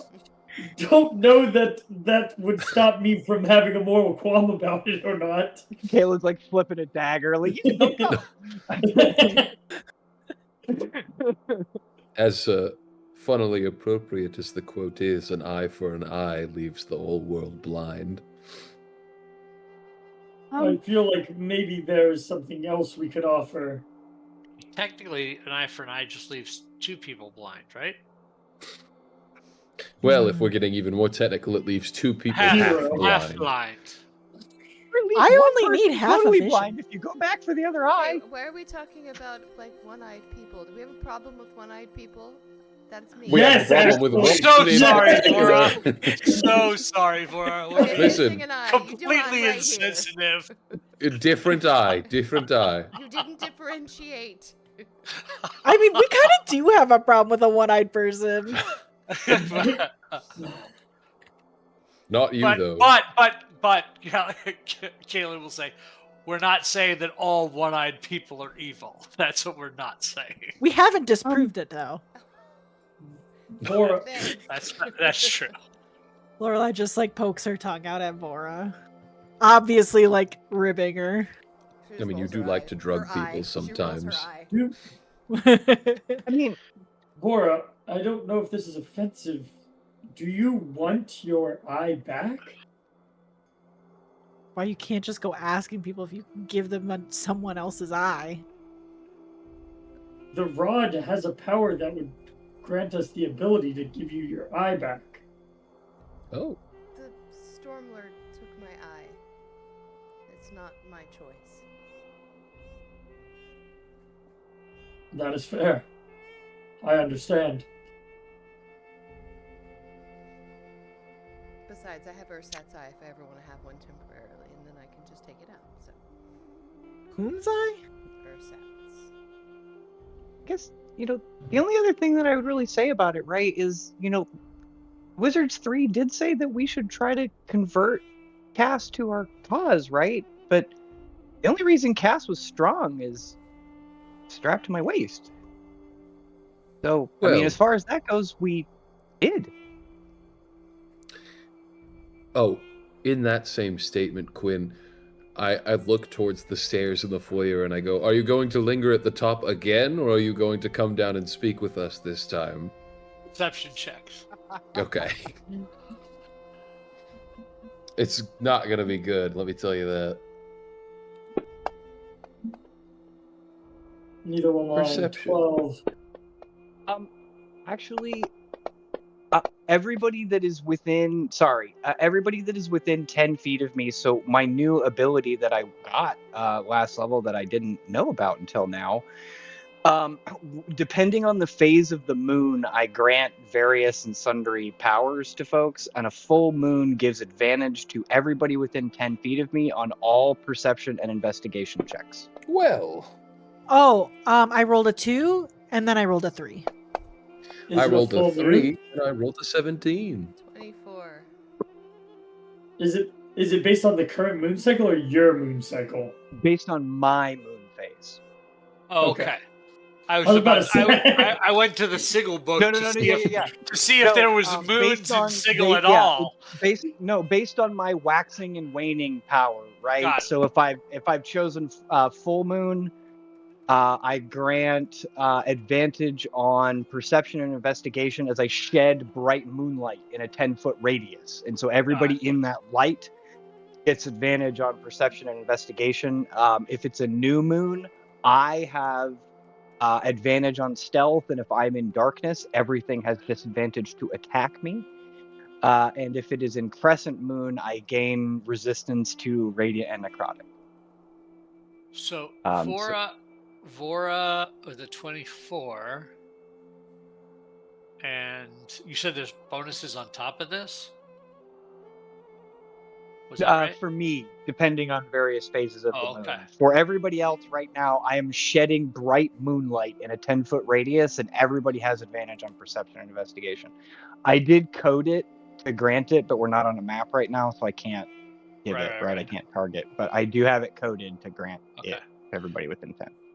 So, just Vora hears a slight floorboard creak. I hear you. Gail says that. Damn it! You hear Tasha, and she just trudges down the stairs. You're wizards, not thieves. Cast silence next time. It's honestly amateur, not to mention why you find the need to keep listening from a distance when we all begin to chat. Make yourself known and join the discussion. Don't be such a... Or we're the diviner, right? You scrying! Yeah, truthfully, it is rather, like, I wasn't joking when I said amateurish. Like, you are wizards. You know magic. Maybe they're just trying to feel normal. It feels like I am using my powers against you if I do it with magic. If I just try to listen at the top of the stairs, it feels like That's not Like any better. Like you're a regular creep instead of a magic creep? I guess, yes. Also, just like make yourself known. We're not trying to keep secrets. We're trying to work with you. When you creep, we kind of think you're bad people. Well, we're in your home. It's your house. It's not my house. It is her house. She's up there. Oh, she's up there too? You can come down. No. She says they are not listening. I was the only one this time. This time. Well, last time it was all three of us, yes. This time it was just me. Because I am stubborn. And she says, I was also trying to give you all your space. Last time there was a whole lot of personal discussion that I wanted no part of. Well, the last discussion kind of was your fault.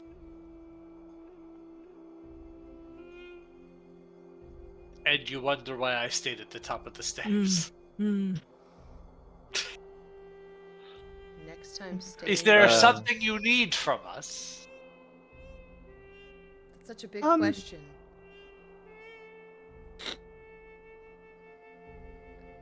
I mean, a portal probably pretty soon. I was about to say, I think as though we are ready to begin movement towards our next destination. I can fetch the lady if you wish. We should probably rest before we go. I guess we have spent a whole day doing various and sundry things. So I wasn't here last time, right? And everybody else that touched the rod kind of got like a vision of where-ish on Krynn or their place it was, right? We know that it was kind of Krynn, like you hers were the was only a valley. You were the only one that Warforged. felt it. Quinn was the only one that felt it. Do I have a sense of like what it looked like? Is what I'm saying. Like, do I kind of picture it? Yes. So you know it is in the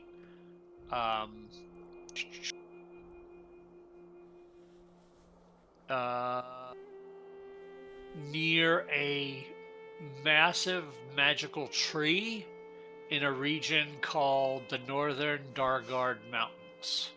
I don't like that face. All right, well, I have to amend my bet with Justin. Okay, fair enough.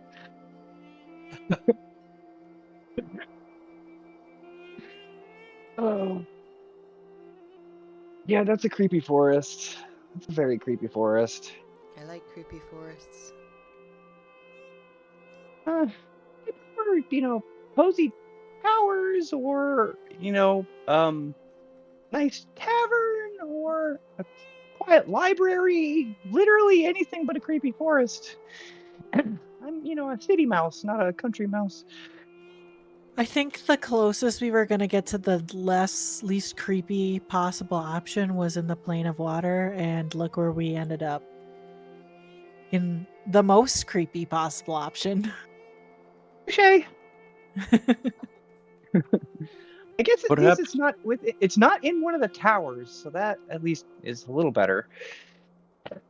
Perhaps next time, when we find the rod, one of us simply grabs it and flies away. The rest of us just walk back. There's no reason to fight if we can flee. Cal, on that note, it didn't quite work out for us last time because the circumstances were different, but I have a spell that will allow us to return quite easily if we are given the opportunity. It's just that in the last domain we were in, things were a little more complicated, but I have a method of escape for all of us, not just one of us. We've gotten a little bit more accomplished in moving ourselves around the plains, I think. Oh, yes. By the way, pull out some actual beautiful tuning forks. Oh. And pulls out 12 completely mundane tuning. I pull out the other 12. I guess I don't need these anymore. Vora sheepishly shows the 2 that she has from Were Hazel. you guys trying to make your own tuning forks? Yeah. I was. You Well, you if may want to you're do a going- little more research. If you're going to throw them away, I could probably find a use for them. They are yours. Okay. I didn't say I was throwing them away. I thought we were all just showing our tuning forks. He puts them back in his bag. They've been gathering dust for me, so treat yourself, Cal. You can have 12 tuning forks. And I'll hand them to Lorelei and say, you could melt these down and turn them into something. I love your new cat, and you can make whatever you want out of tuning forks. With Maybe a new 25 instrument. tuning forks, you could melt it down into one actually useful tuning fork. I just don't like to waste. Does 2d8 thunder damage. Cal's all about recycling and reusing and upcycling. Too funny. I would have to do that manually. Lorelei does not have like heat metal. I'm pretty good with heating things usually. Well, we Well, have you our could come over to the workshop later. we have our blacksmith in the moving castle we could go visit if we need to. That might be a little out of the way. I know it doesn't look like it still, but I also am technically a blacksmith. Oh, that's correct. Yes, I almost forgot, old man. Yeah, it was a while ago. And I also have But heat metal, so. Gil Almost a rolls whole up his other sleeves lifetime and there's ago, just one might think. I'm toned as shit, bro. One of those barrel-chested Smith physique. So are we taking It's a the nap robes or are we cover it. going? What are we doing? We're going to rest first as we've spent a day preparing, and then on the morrow we will depart. I would love to talk to Krynn more about what we're getting into. I did use half of my 4th level spells. Gil used his only 8th level spell. I mean, to be fair, it's going to be how it is every day, basically casting Mind Blank on someone, probably Quinn now, due to the thing. So if you wanted to ask your questions now. Yes. Where is this creepy forest? What are we expecting to go into?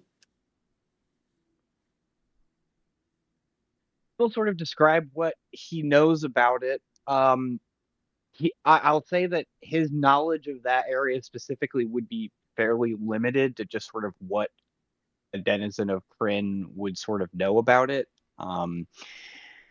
Quinn spent the first part of his life basically entirely within Kenderholm, right? And then was exiled from Kenderholm when he started to show magical abilities, which are decidedly unkender.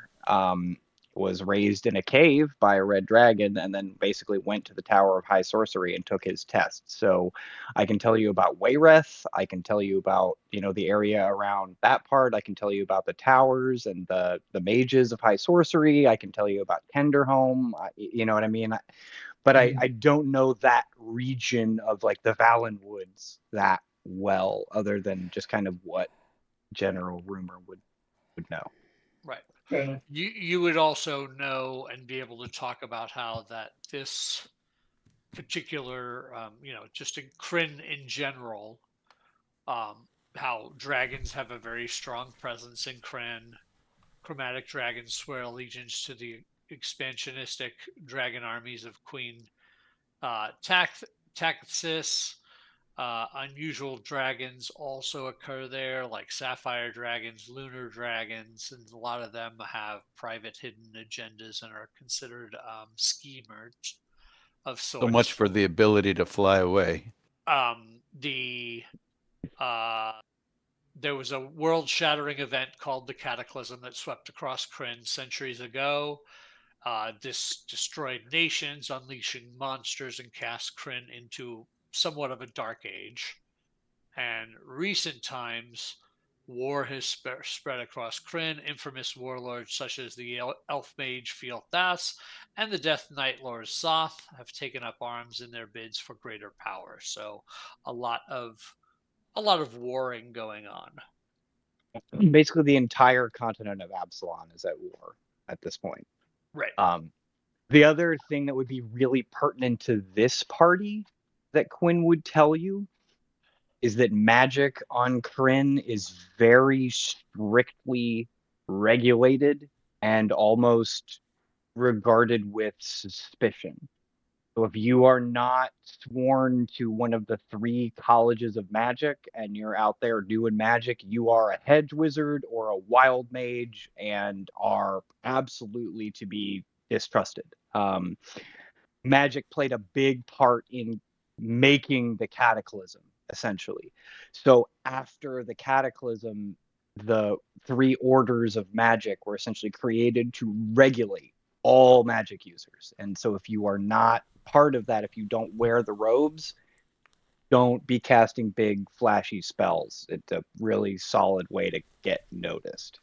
If we were to Gil disguises himself and appears in a robe similar to yours, would this cut it? Unless you're being talked to by other members of the order, and then it might be better just to let me do the talking.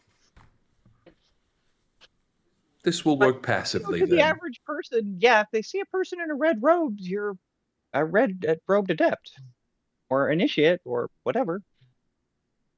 But if you're speaking to an initiate or an adept of the red robes, you better sort of know Lunatari, you know? I'll just let you do the speaking and look the part. Perfect. For the average person, that's probably all you really need.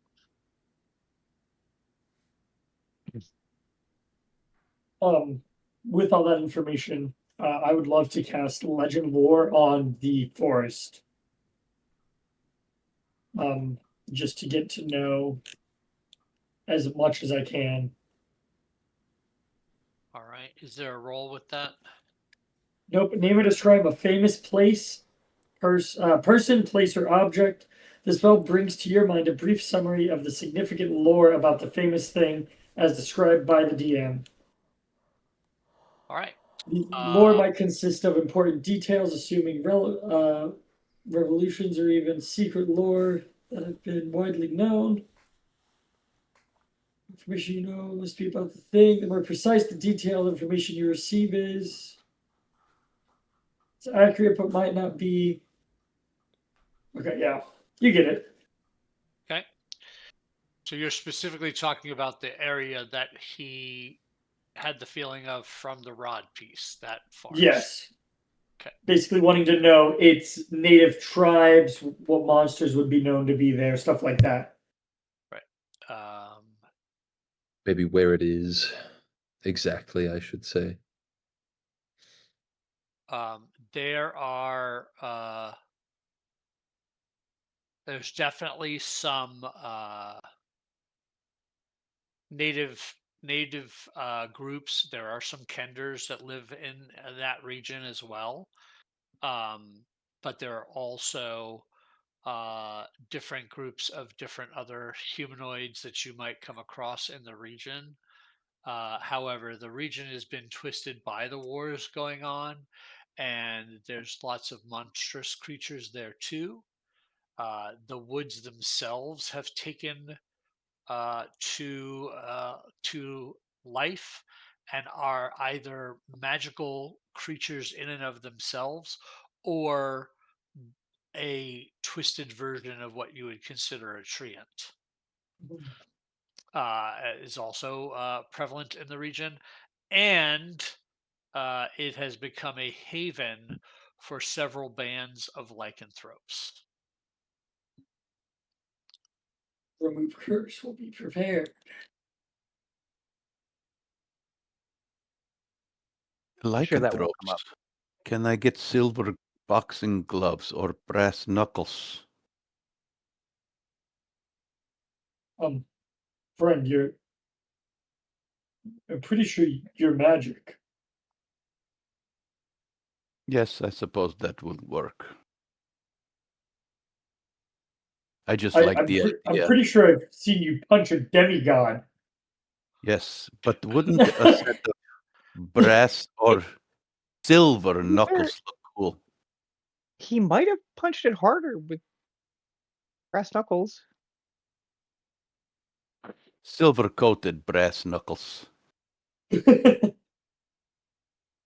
Wouldn't those Stass knuckles. Wouldn't those just be called silver knuckles? Maybe. Well, no, because if you made the whole thing out of silver's a much softer metal than brass. That's true. It would, might bend. certainly bend. Yeah. No, Maybe I you just really want to put fill it with iron or brass and then just sort of gild it with silver. Maybe I could just put a roll of copper pieces in each hand. You'd need silver Much pieces. more effective. Silver pieces. Small ones. We could melt down these tuning forks. Ah, what a wonderful idea. Make that. Oh, can you make that for me? Make some tuning knuckles that sing as I punch. That's...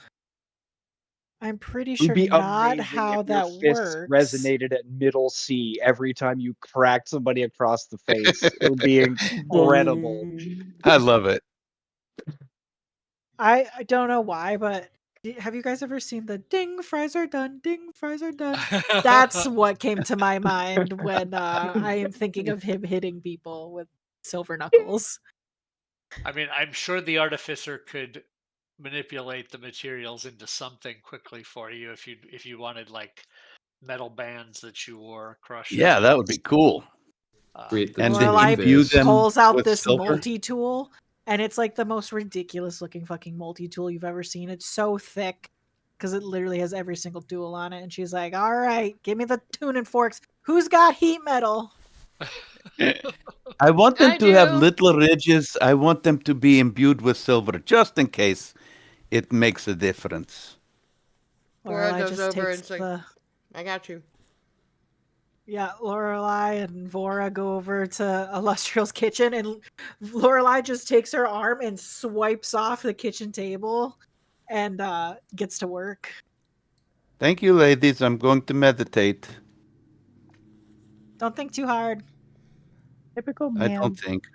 Right. So outside of the casting of the spell, which you did, and these brass knuckles, is there any other preparations before sleep? Yes. At night, a soul would make his way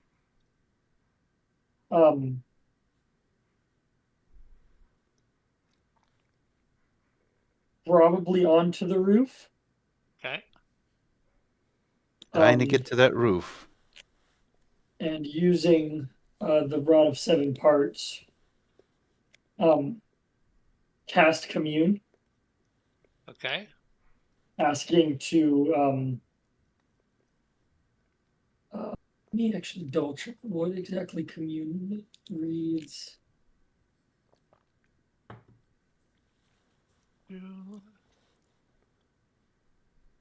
Ask up to 3 questions that are answered with yes or no. Yes. You must ask your question before the spell ends. You receive a correct answer for each question. Divine beings are omniscient. You might receive unclear as an answer if a question pertains to information that lies beyond the deity's knowledge.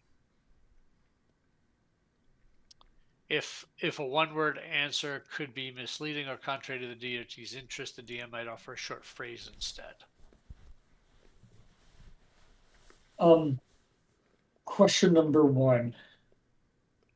Are we doing the right thing in regards to the sword?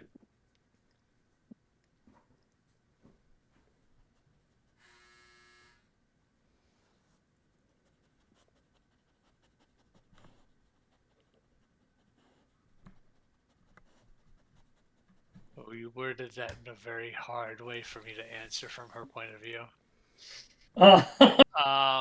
So the answer will come to you from her as a resounding no. you think we should destroy the sword? Yes.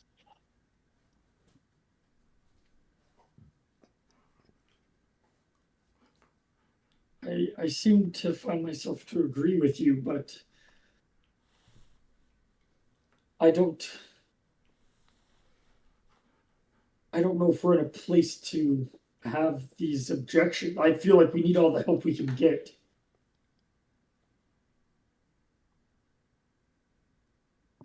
And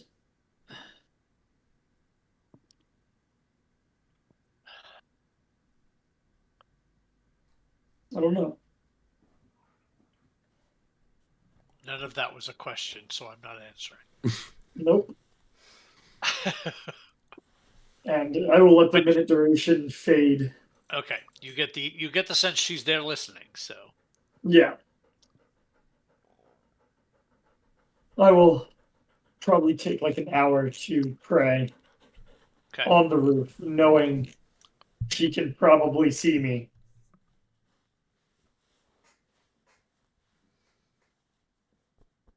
Absolutely.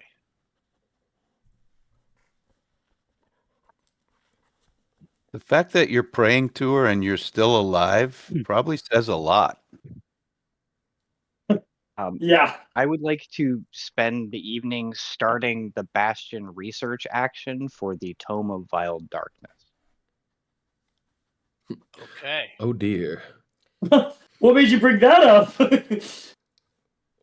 There's 3 things that we've been asked to track down in addition to the big bad. We know what 2 of them are. We don't know what the third one is. Yep. So you'll begin the research, but it doesn't provide any answers this Right, night. yeah. Just like starting to get, request books and look for things and start the cross-referencing. Right. It's just that is the next thing that I'm sort of, next object that I'm sort of curious about. Are you doing that on your own, or are you including the Wizards 3 at all? I would not include the Wizards 3, but I would let Lorelei, Gil, and Asol know that that is what I am starting research into. Gotcha. The people who I would ordinarily research magic with, I would absolutely let know. Gotcha. Lorelei gets that message from Quinn and like shows up like half an hour later with her duffel bag, her overnight bag, and like all of her pens and pencils like ready to go. My ghostly librarian makes us a nice pot of tea, and we get to work. Right. As Soul comes over. Oh no, I'm fashionably late, so you will arrive before me.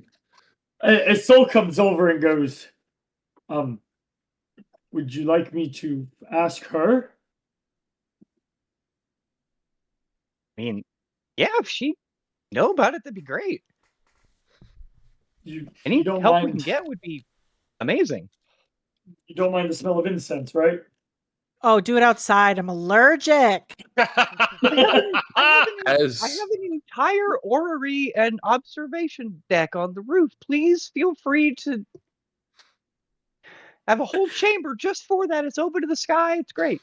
As that's Lorelei, I will be hotboxing the observatory. Do not go up there. Just appearing in the middle of all 3 of you, holding a wine bottle, just blipping into existence. He goes, "I love study night." What is? Oh, everyone, my bad. Yeah, and as you enter, right, my teleportation circle is sort of like carved into the floor there, and it's like open to the sky, and there's like constellations are sort of mapped out to kind of where they are. It's a wizard's sorcerer's orrery. No, for sure. Vora would have gone wherever Cal was meditating, and somewhere near she will have cast Find Familiar and bring out Guinevere and get comfortable. She knows we're going somewhere where there's a forest, and so she wants Guinevere with her, and they curl up to go to sleep. Perfect. Before we rest, while I still have Legend Lore prepared, I will use another use of incense on the book. just to get us a base history of the book. Maybe not of where it is or what it can do, but at least we have something we're working with.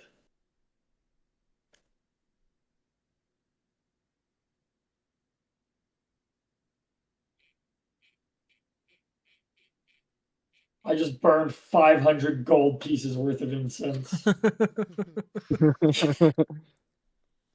That's honestly more incense than I have seen gold all campaign. It's incredible. I have no idea where that 500 gold pieces even fucking came from, man. So you're doing legend lore, which is the same thing I just did on the forest. Okay. But on the Tome of Vile Darkness. Yep. What I a got great you. and evocative name. I just, man, what want nothing to do with it, but the Tome of Vile Darkness just sounds awesome. What a cool book. So you would learn, I think you would learn actually all of this. So I think that Definitely stuff, don't want to read it. 100%. Don't uh, want to read it. Yes, Not As you, one as bit. Sean, or as Quinn? as Quinn, as Sean. Sean does not want to read this book. Quinn is desperate to definitely not read it for sure. So Saul, you would learn contents of this foul manuscript are the meat and drink of the wicked. It contains knowledge so hard that even glimpsing the scrawled pages invites doom. Most believe the lich god Vecna authored the Book of Vile Darkness. He recorded in its pages every hard idea, every corrupt thought, and every example of foul magic he came across or devised. Other practitioners of evil have added their own input to the book's catalog of vile knowledge. Their additions are clear, for the writers of latter works stitched whatever they were writing into the tome itself, or in some cases made notations and additions to existing text. There are places where pages are missing, torn, or covered so completely with ink, blood, and scratches that the original text can't be divined. Nature can't abide the book's presence. Ordinary plants wither in its presence. Common animals are unwilling to approach it, and the book gradually destroys whatever it touches.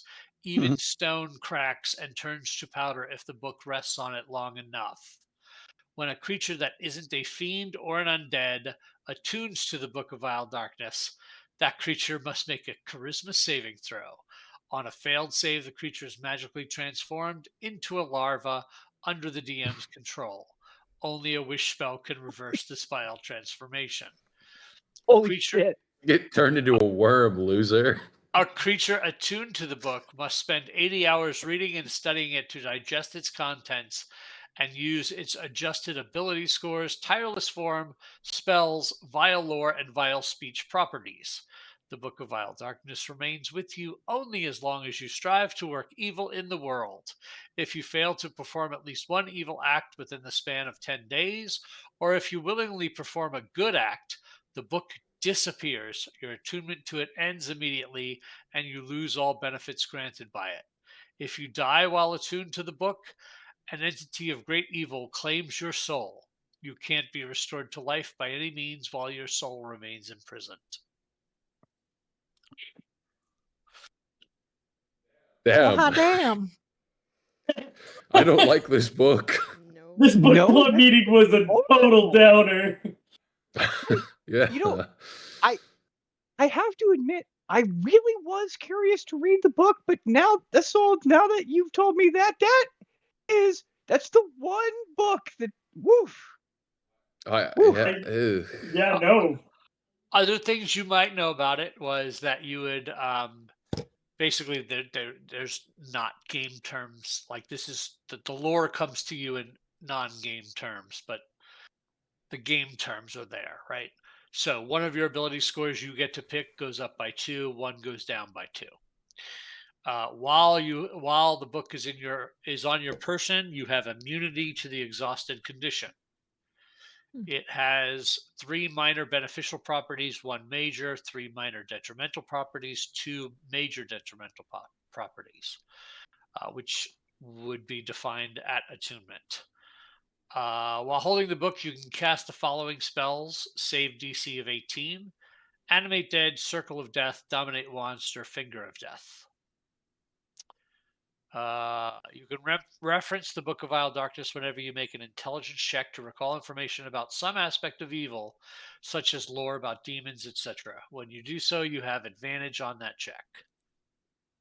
The book, at the DM's discretion, the book might reveal secrets no mortal should know, such as the true name of powerful fiends, foul rites that allow one to transform into a Death Knight or Lich, or long lost spells crafted by beings so evil their names ought never be spoken aloud. Vile speech. While the book is in your person, you can make a magic action to recite words from its pages in a foul, dead language. Each time you do so, you take a d12 psychic damage, and each creature within 15 of you, feet of you, takes 3d6 psychic damage until the creature, unless the creature is a fiend or an undead. And that's what you would know at this point. That's everything. Oh. That book sucks. Whew. Yeah, no. I don't think anyone should have that power or Nope. influence on them. It literally had 0 redeeming qualities. That was impressive. And if we could destroy it, it might hurt him a lot to have all of that knowledge and power that you've put somewhere just go away. This is very true. That's a lot of secret. That is a true statement. You know, that sword may play a crucial role in destroying such a book potentially, but it also might not want to based on the fact that it was disappointed in Vecna for not being evil enough. No, I feel pretty strongly that the sword really would like every bit of him destroyed. It doesn't like him at all. Well, all I have to say is this whole book situation makes me wanting to meet with Ottowind to pull from the deck of many things seem way less bad. That's only if someone read the book. Yes. He was wanting to read the book. It does. The deck of many things does sort of seem like the lesser cause for concern, which is saying a lot. So what I'm hearing is no. we got a full when. Listen, the difference between picking up a book of vile darkness and drawing a card is one card could give you everything in the world or remove you from existence, and the book will probably hurt you. I don't think you should draw a card. I don't think we should do either. That's gambling, I think baby. we should pick up the book to destroy it. I think we should get rid of it fully and entirely. I mean, obviously I agree. I'm just saying. I've been thinking about these cards for months now. Yeah, I think we need to hey, man. Yeah. Hey, Gil. What was with the insight? I was being honest, bro. I only believe in good books. Read the Bible. You're a cleric.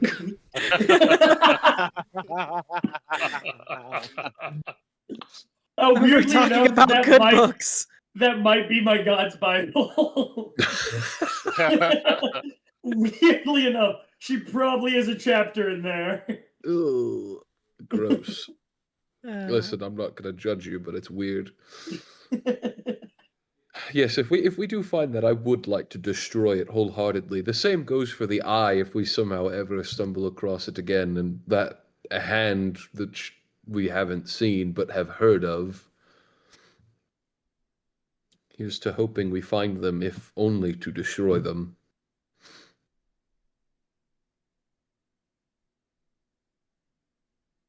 Well, Merlot, anyone? I'm going. Yes, so much. It's been a really long day. That sounds amazing. So after a few drinks and some rest, which I will give you a long rest. Lorelai, because she's never gotten to use a stupid item before. I don't does Aesol drink alcohol? Yes. Oh.